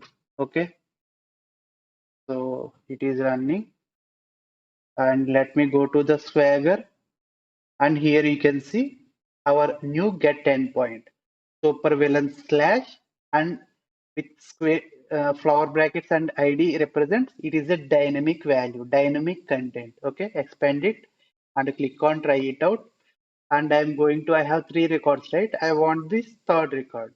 which is usually the record ID will be the 3, enter it and execute it. And see, I got my record, general Zod, which is nothing but this third record. Okay, so we have successfully done creating the endpoint get by ID. Okay, now let's create the another endpoint, which is our main endpoint, that is update endpoint. Okay, so let's go here and let's create one more action method, public async task and action result, and my update operation is like a put. Okay, so I will name it like put, and it should contain the payload, right, the record that we want to update. So supervillain and supervillain to update. Okay, and it should be decorated with http put. Okay, so that this action method only gets invoked for the request of the verb type http put. Okay, since it is a single put, we no need to explicitly define the route value. Okay, now first what we will do, we are going to attach our up and record that need to be updated to our database context. Okay, so supervillains dot update and simply pass our payload. Okay, so if you observe, for adding we use add, for update we use update, and here there is one more important thing. This payload should contain the primary key value, which is nothing but in our case it is ID value. Okay, for creating ID value will be dynamically generated by the SQL server while inserting the record, but to update it we must specify the, or we must pass the ID along with the payload. Okay, this object must contain ID value. Okay, and finally we simply call the save changes async method. So that's going to run the update query to the SQL server. And I simply return okay with supervillain. If you return nothing also no problem. I'm just returning the my updated record as a response. Okay, so that is my update endpoint, and let's check whether the uh, URL added to the Swagger or not. Okay, see, update also added. Okay, that means we are done with the changes at our API project. Now let's get back to our React project. Okay, so since we have created add supervillain for component for adding the record, same way let's create a new component that is at page level, means we are going to add the component in pages folder, that is like update supervillain. Okay, so let me close all these things. Let's add update supervillain.js. Okay, and we know function and update supervillain. Okay, and return imaginary tags and export the update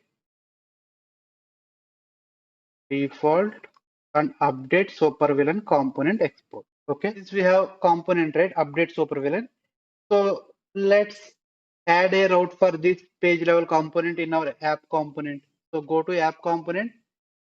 So here let's add one more route tag, just copy this. Okay, and update supervillain is my route, and let's change the component here, that is update supervillain. Okay, so I am done with page level route configuration as well. Now I have to prepare the form here, and whenever user enter this form I want to display the record that to be edited, and on clicking the submit button that record must be saved to the server.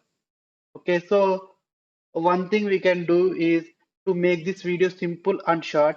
Lot of the code we can copy it from the add supervillain component. Okay, so go to add supervillain component and just copy this entire, okay, this entire HTML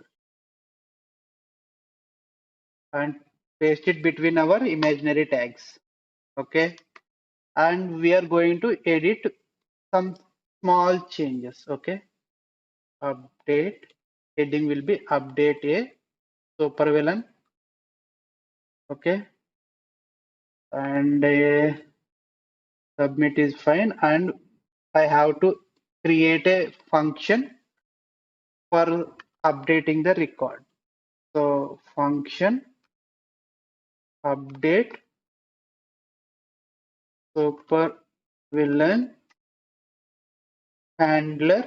Okay, for now don't add any logic, just copy this name and assign register with the on click button. Okay, and any changes we have to do? Nothing. We have to import the form component and the button component namespaces. So let me go to the form component and button component namespaces. Copy them. Okay. So import those namespaces here. So I am able to import the namespaces here. Now you can observe here some refer variables. So those are nothing but use refer variables. So let's copy all those use refer variables. Here we have use refer variables, right? So copy these all the things. Okay. Just you copy, paste it over here. So refer variables also added and use ref. We have to import the namespace. Copy this use ref. Okay. And import the namespace here. So we have form binding models also. Okay. Now, whenever user entered this component, this component must invoke the API call get by ID, right? So to get by ID, we have to call a Axios call. We know that in a component, if the Axios call must be invoked only once when the component is rendered, at that time we have to use the use effect function that is available in the React library. So use effect, okay, and first parameter will be the arrow function and the second parameter will be the array. If the array is empty, means no changeable variables, then this use effect get executes only once. Okay, using Axios, okay, Axios dot get. Our method is get method only, right? So, but the URL must contains ID, right? But where we can get the ID? The ID must be come from the URL. Now we have to change again our page level routing. Go to app component and here in the route I need to specify the dynamically replaceable part of the URL. To make a dynamically replaceable part of the URL, we have to use semicolon and ID. That represent this value is this value must be dynamically replaceable value. Okay, so now we will have ID in the URL. So we need to read that ID from the URL. Okay, to read ID value from the URL, we can use params.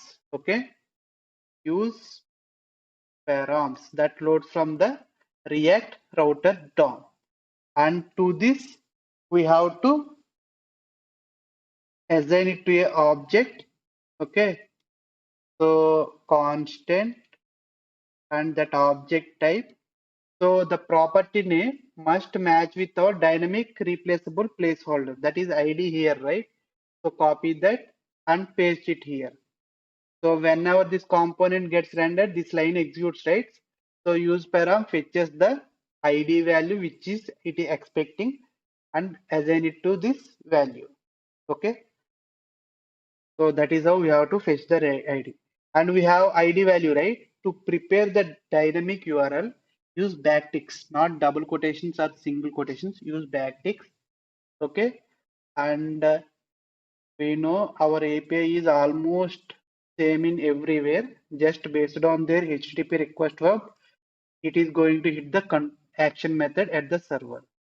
Copy this, and we know this will contain URL in the parameter because I have already tested, right, this URL. Let me show you again.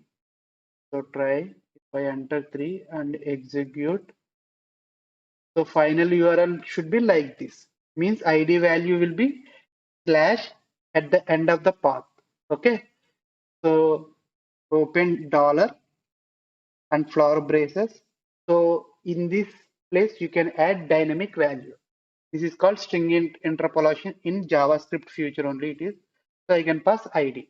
So this is ID nothing but from this constant parameter. Okay. So once successful, we are going to get the record, right? So then response. Okay. So we will have data in the response.data. We have to bind that value to the form. We know form variables like supervillain, franchise, powers, they will have control over our input fields, right? So what I can do, I can use same variables. Okay.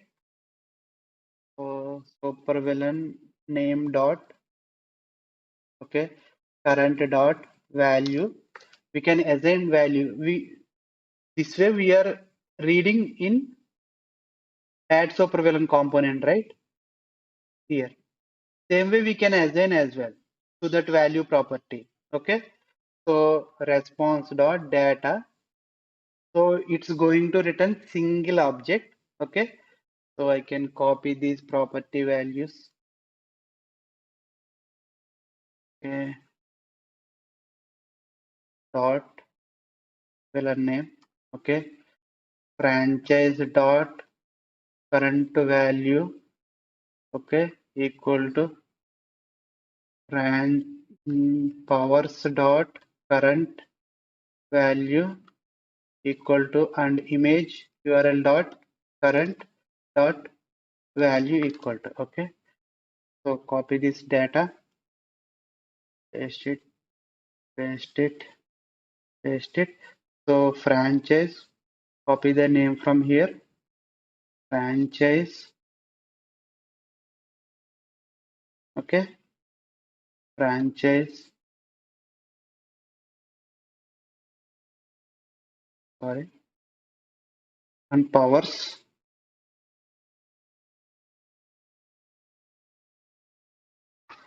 and last image URL.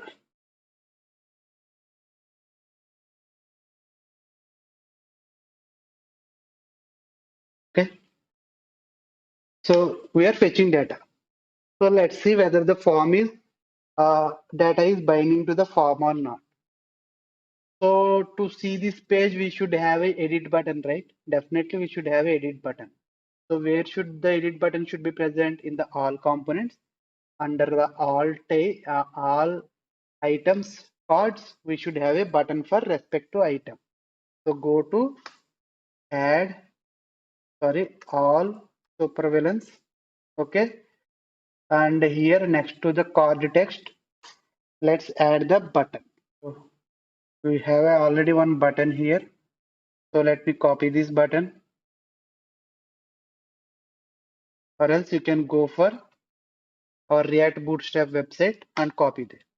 So variant primary, okay, for me type button only, and on clicking, now it should go to not add supervillain. Now it should go to the update supervillain.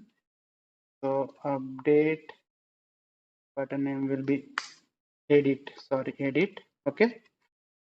And I have to change the path, and the value of the ID should be dynamically binded here, right?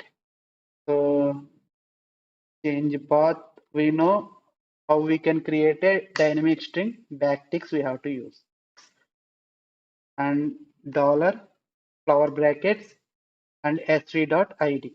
Okay, so here navigate to our edit components. Let's test it, and whether also test our edit form gets populated or not. Okay, so this is our website. Let me open developer tool, network calls.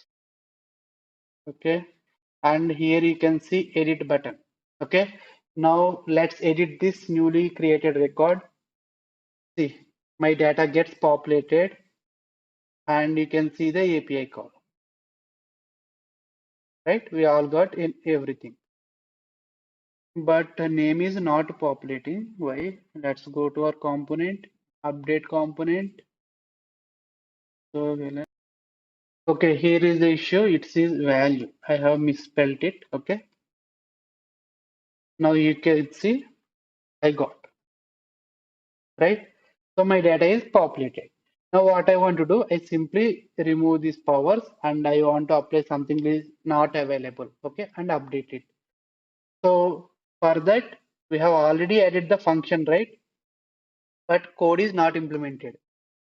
So to this method, Axios, okay, put, okay, this is HTTP put method, right? And our URL, and it should contain payload, just like post. So we know how to get the payload. So go to add supervillain component, just copy this code to save some time and add a object here. Okay, we should pass the ID for update payload, right? So I forgot that. Let's add it. And we know ID value we are reading from the URL, that is ID, you can assign it. Okay. Now let's test our update operation. Okay, here is the edit button. If you click on edit, see in the URL I got 3 and here we have data. Now let's remove the superpowers and say not available. Okay, and update it. See, powers got updated, not available. That means our update operation is successful.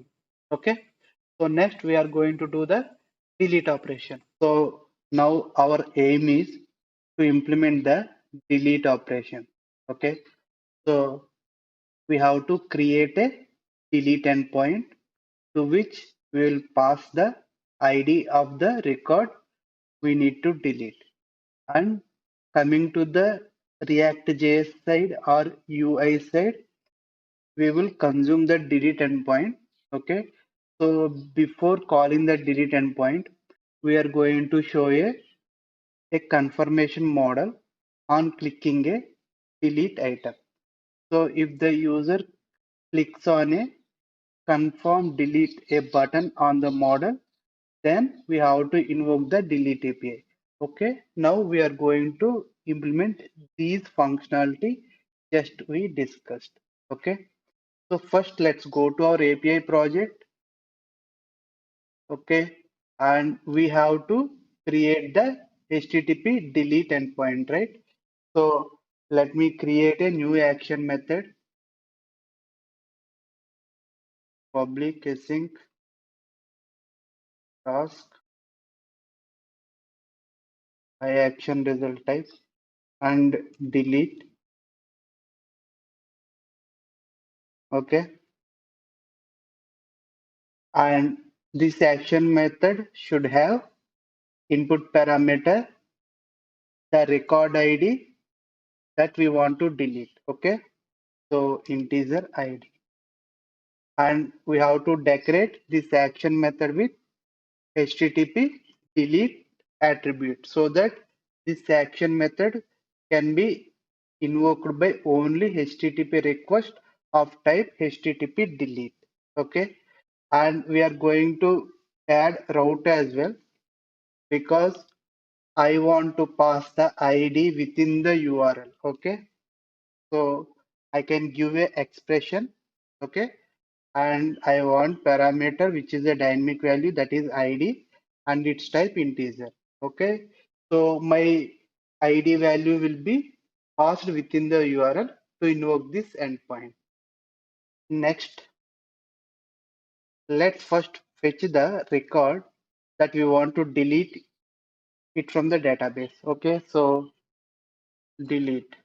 Okay, for that I can use await and db context and our supervillain class and find async. To that find async, we have to pass our ID. So this find async will directly filters based on the primary key value. Here our case ID is the primary key. Okay, and it fetches and gives stores the data into the villain to delete variable. If at all villain to delete variable is null, means the record which we trying to fetch for deleting is not existing in the database. Then that request will be the invalid request. So at that time I simply send like not found response type. Okay. If record exists, then what we have to do means React context dot supervillain dot remove and pass the item that we want to delete. Now our context state is changed. Okay. Now if we call save changes async method, automatically the context changed data will be generated as a SQL query and that query will be executed against the database. In our case, the query is generated as delete query. So that query executes against our DB, then record will be deleted. Okay. So now simply call the save changes async method. And finally, I am simply returning OK 200 as a response. Okay, status as a response. Nothing I am returning 200 status as a response. Okay, this is our action method. Let's check our Swagger whether our new endpoint is added or not. See, here you can see delete endpoint is successfully created. Okay, now the thing is our API is done. So we can move to our React application and try to implement the as we discussed, there will be a confirmation dialog, right? Like those things we need to implement in our React application. Okay, so go to our React application. Okay, so for this I don't need any another page. I just show on all supervillain page. Okay, so this is our page, right? So what I will do, next to the edit button we have to add the delete button, and on clicking delete we want to show the bootstrap model. Okay, so React bootstrap model we will use. So instead of adding all the bootstrap model content into this uh, all supervillain JS file, what we will do, we will create a separate component. Okay, that delete model pop-up, and we will create in such a way that it can be used by any page in our application where they want to show a delete confirmation, like it is a shared component I want to implement. Okay, so for that, close for now everything in the components in the shared folders. Let's create a component like delete confirmation. Yes, and we know we have to define the function and name of the function. Okay, and that should return JSX for now. Imaginary tags we will return and export the component. Okay, now I want to add React Bootstrap HTML JSX code here. Okay, for that let's go to React Bootstrap page.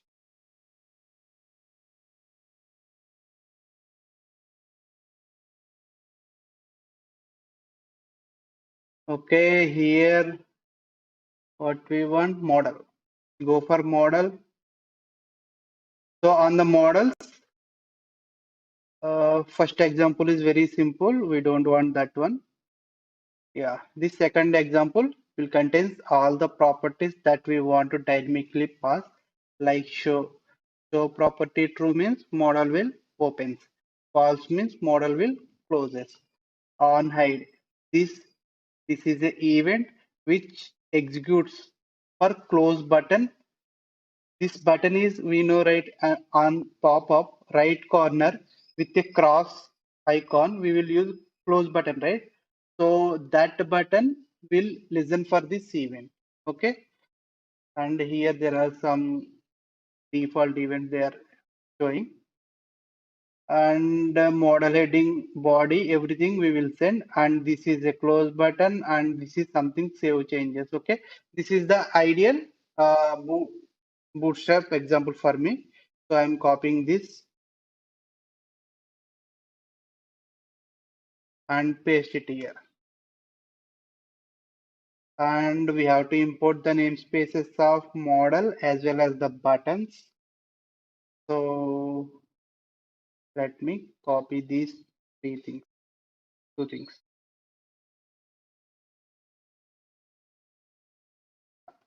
Okay. And here there is a additional button which I don't want. Okay. Let's remove it. So this is my model, right? So here I will get this data from the props, means parent component will send all configurations to this dealer confirmation, because this should be a shared. Okay, that's why we cannot hard code things within this component. So everything must be uh, passed by the parent component, which consumes our delete confirmation component. Okay, so input props, we know that for any parent properties come through this props in the function. Okay, so here props dot show model. Okay, so I am defining these are all props dot, anything is my custom property that will come from parent. Okay, so I am assuming this is the property coming from the parent. So this I am making this component as generic, right? So whichever component uses delete confirmation should follow these property names while invoking this component. Okay, but we cannot hard code anything here. Okay, within this component. So I am defining a property like show model, and here uh, this should closes the pop-up, right?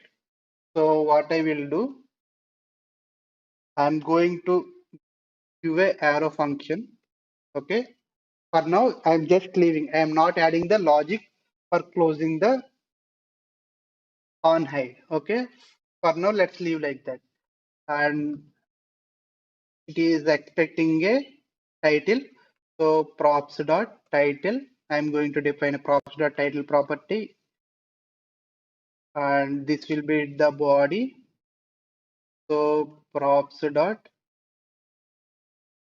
body. Okay, and this is my close button, right? So for now, let me give the empty arrow functions, because no function we are going to write here. Everything, all function reference comes from the parent itself. Okay, so here also, and let's add danger, red color it will show, and button name confirm delete. So this is my delete confirmation component. I have to use it in my all supervillain page. So control P, all supervillain. Okay. Here I will render that delete confirmation pop-up. Okay.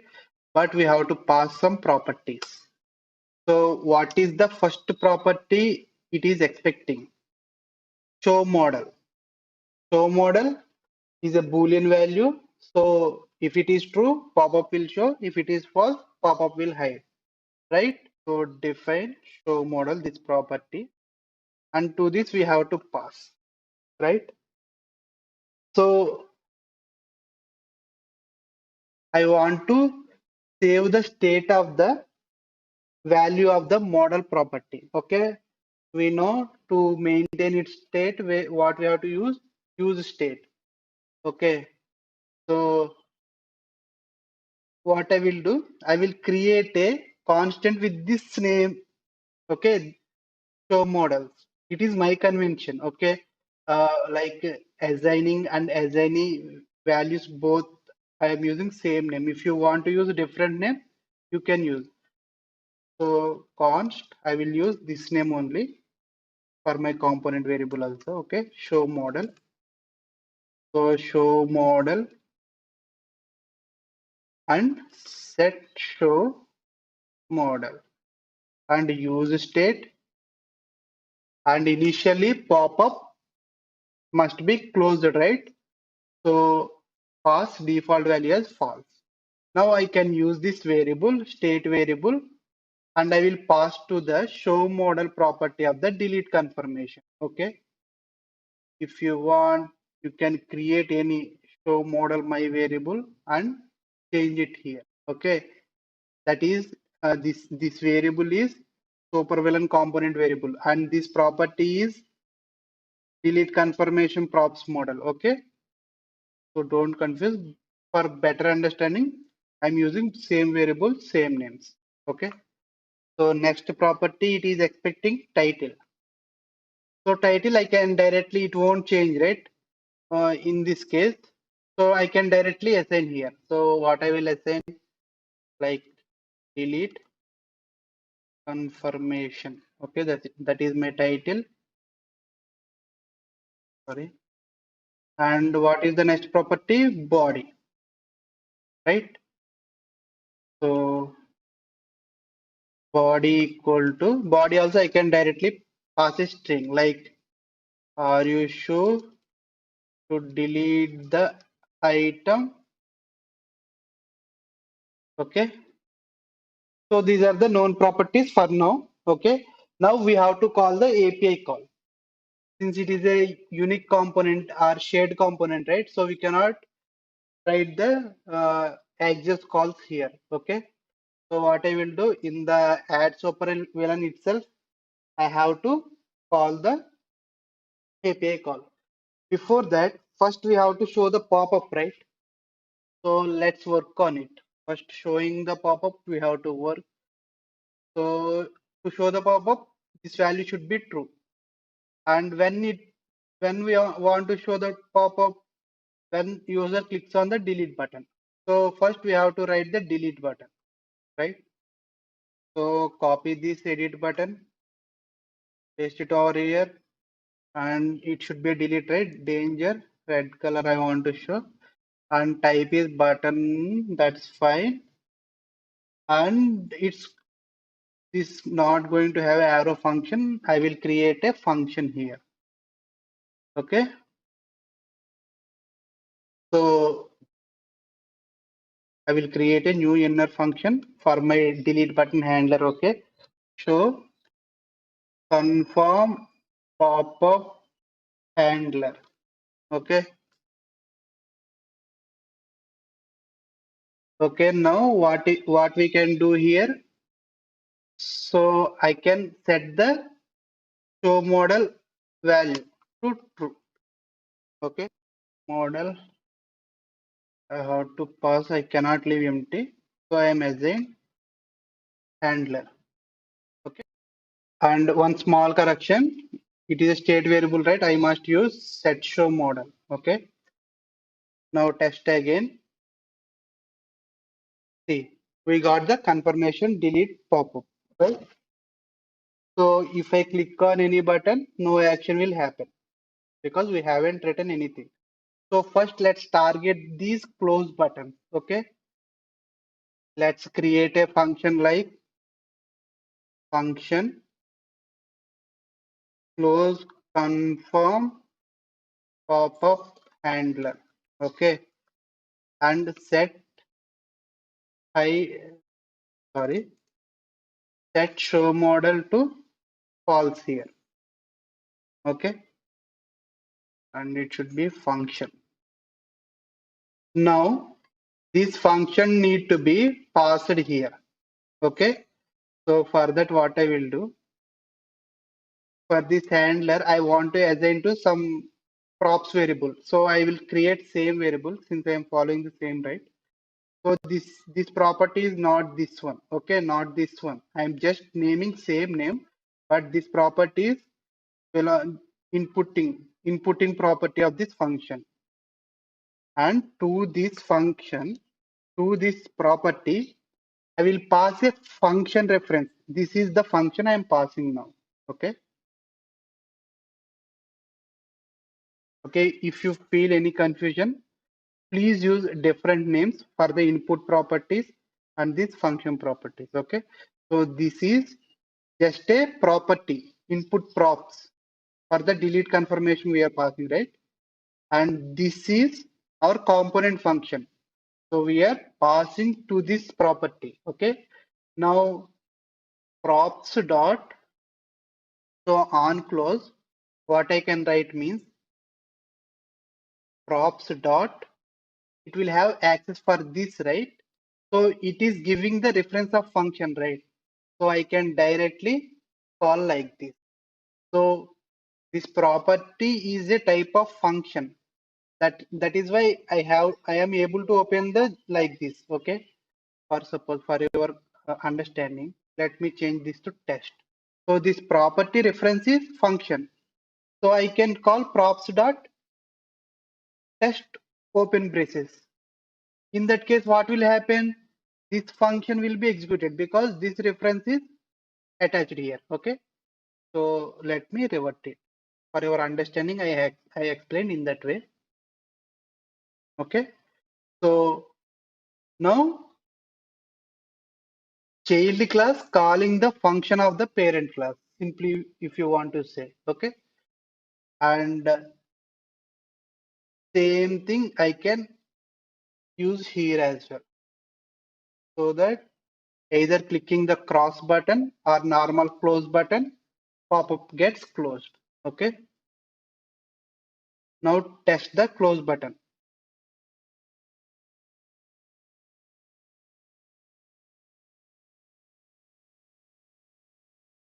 Click on delete, click on close. See, it is closed. Click on cross button, closing. So my close functionality is done, right? Next.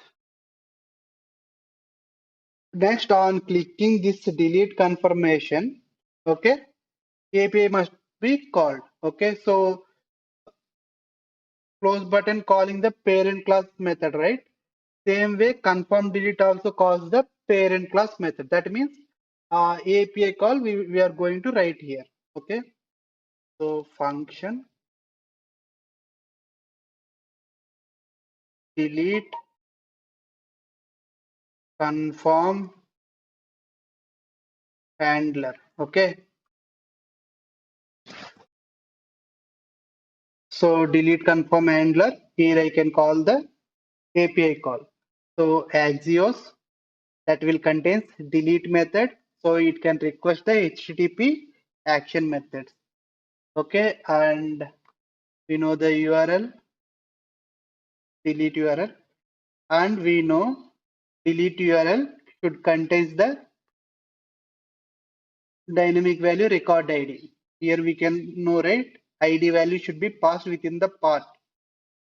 Okay, so that means statics dynamic value and flower brackets prefixed with dollar. Okay. Now the thing is how to get the ID value. Okay. So how to maintain the ID value?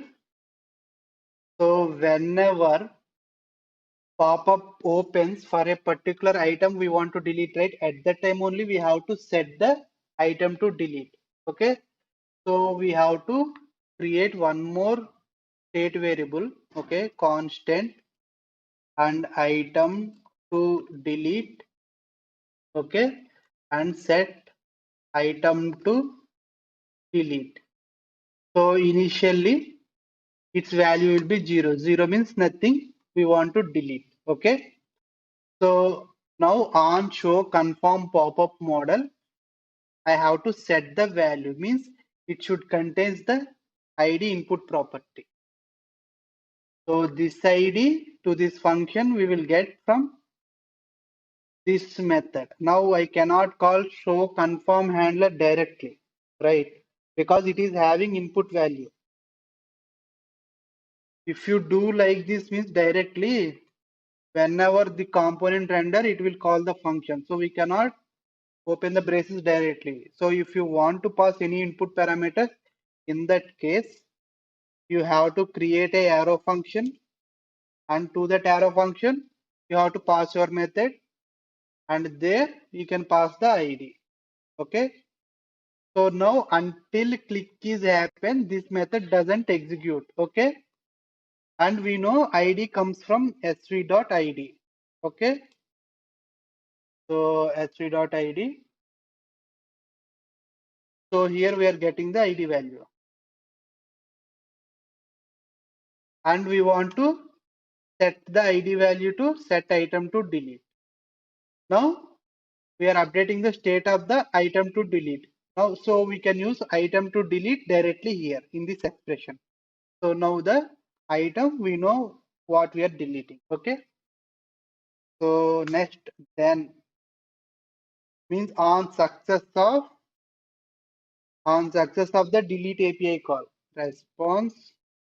So we are not going to depend upon any API response, but we want to manipulate our UI some things like one thing. If delete is successfully done, then we should hide the model immediately, right?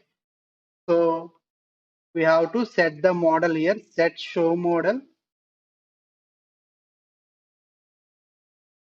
to false. That will hide the pop-up, and set item to delete also 0. Okay, we are resetting back to 0 value. Okay, and here we have to do one more thing. In general, all our content here rendering, right? Sorry, just ignore this issue for now. All our content is rendering is right, each item. Once we delete, at the server item will be deleted, but it will show still on the UI, right? So from UI also we have to remove it. Means we have to filter the supervillains array variable. Okay. So to filter from the supervillains array variable, that supervillains, and we know use state, either we can directly use like this, or it will pass a input parameter like, sorry, one way is directly we can pass for a set method, or else some cases we have to call the arrow function inside of it. So by default, arrow function will get existing data, means whatever data that is existed in the supervillains. Okay, we can read that, and here we will return by filtering the data, existing data dot filter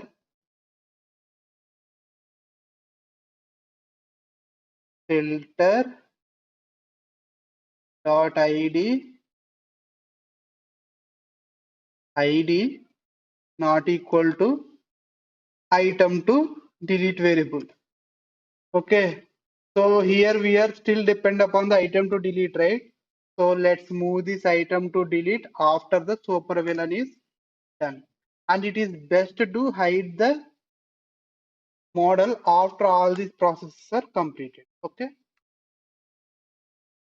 So now here we are again setting our supervillain array by removing the deleted item from the list. Okay.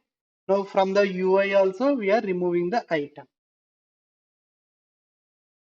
And one more thing, here also let's, if user clicks on close button also, let's set our delete to item to 0. Okay. Now this method should be invoked from our delete confirmation handler. So first create the component input property and pass our function reference. And here you can call props dot delete confirmation handler. Okay. So delete confirmation invoking the parent function, that is delete confirm handler. Okay. Now let's test it, whether we are successfully deleting or not. Okay, go here, just refresh the page and inspect the element to check the network calls. Okay, and click on delete and confirm delete. See, item from the UI is removed. Pop-up is closed. If you check the network call, delete item URL with ID in the URL and HTTP request is delete. Okay, and response is 200. Right, you can see nothing we are returning, right? So we won't see anything in the response because we only returning 200 status from our API. Okay, so that means the API is successful, item is deleted, and pop-up is closed. That means delete is completed. If you have any doubt, just refresh the page. Means server request again, get API call will invoke. See, here we have only two records. Okay, our third record is previously we deleted, so it is server also not available. Means server also record is successfully deleted. That means that is the end of the CRUD operation on .NET 6 and React 18. Okay, thank you for watching this video. I hope this video delivered some useful information to you all. If you like the content of the video, please support me by subscribing to my channel. Soon we are going to meet with new videos. Until then.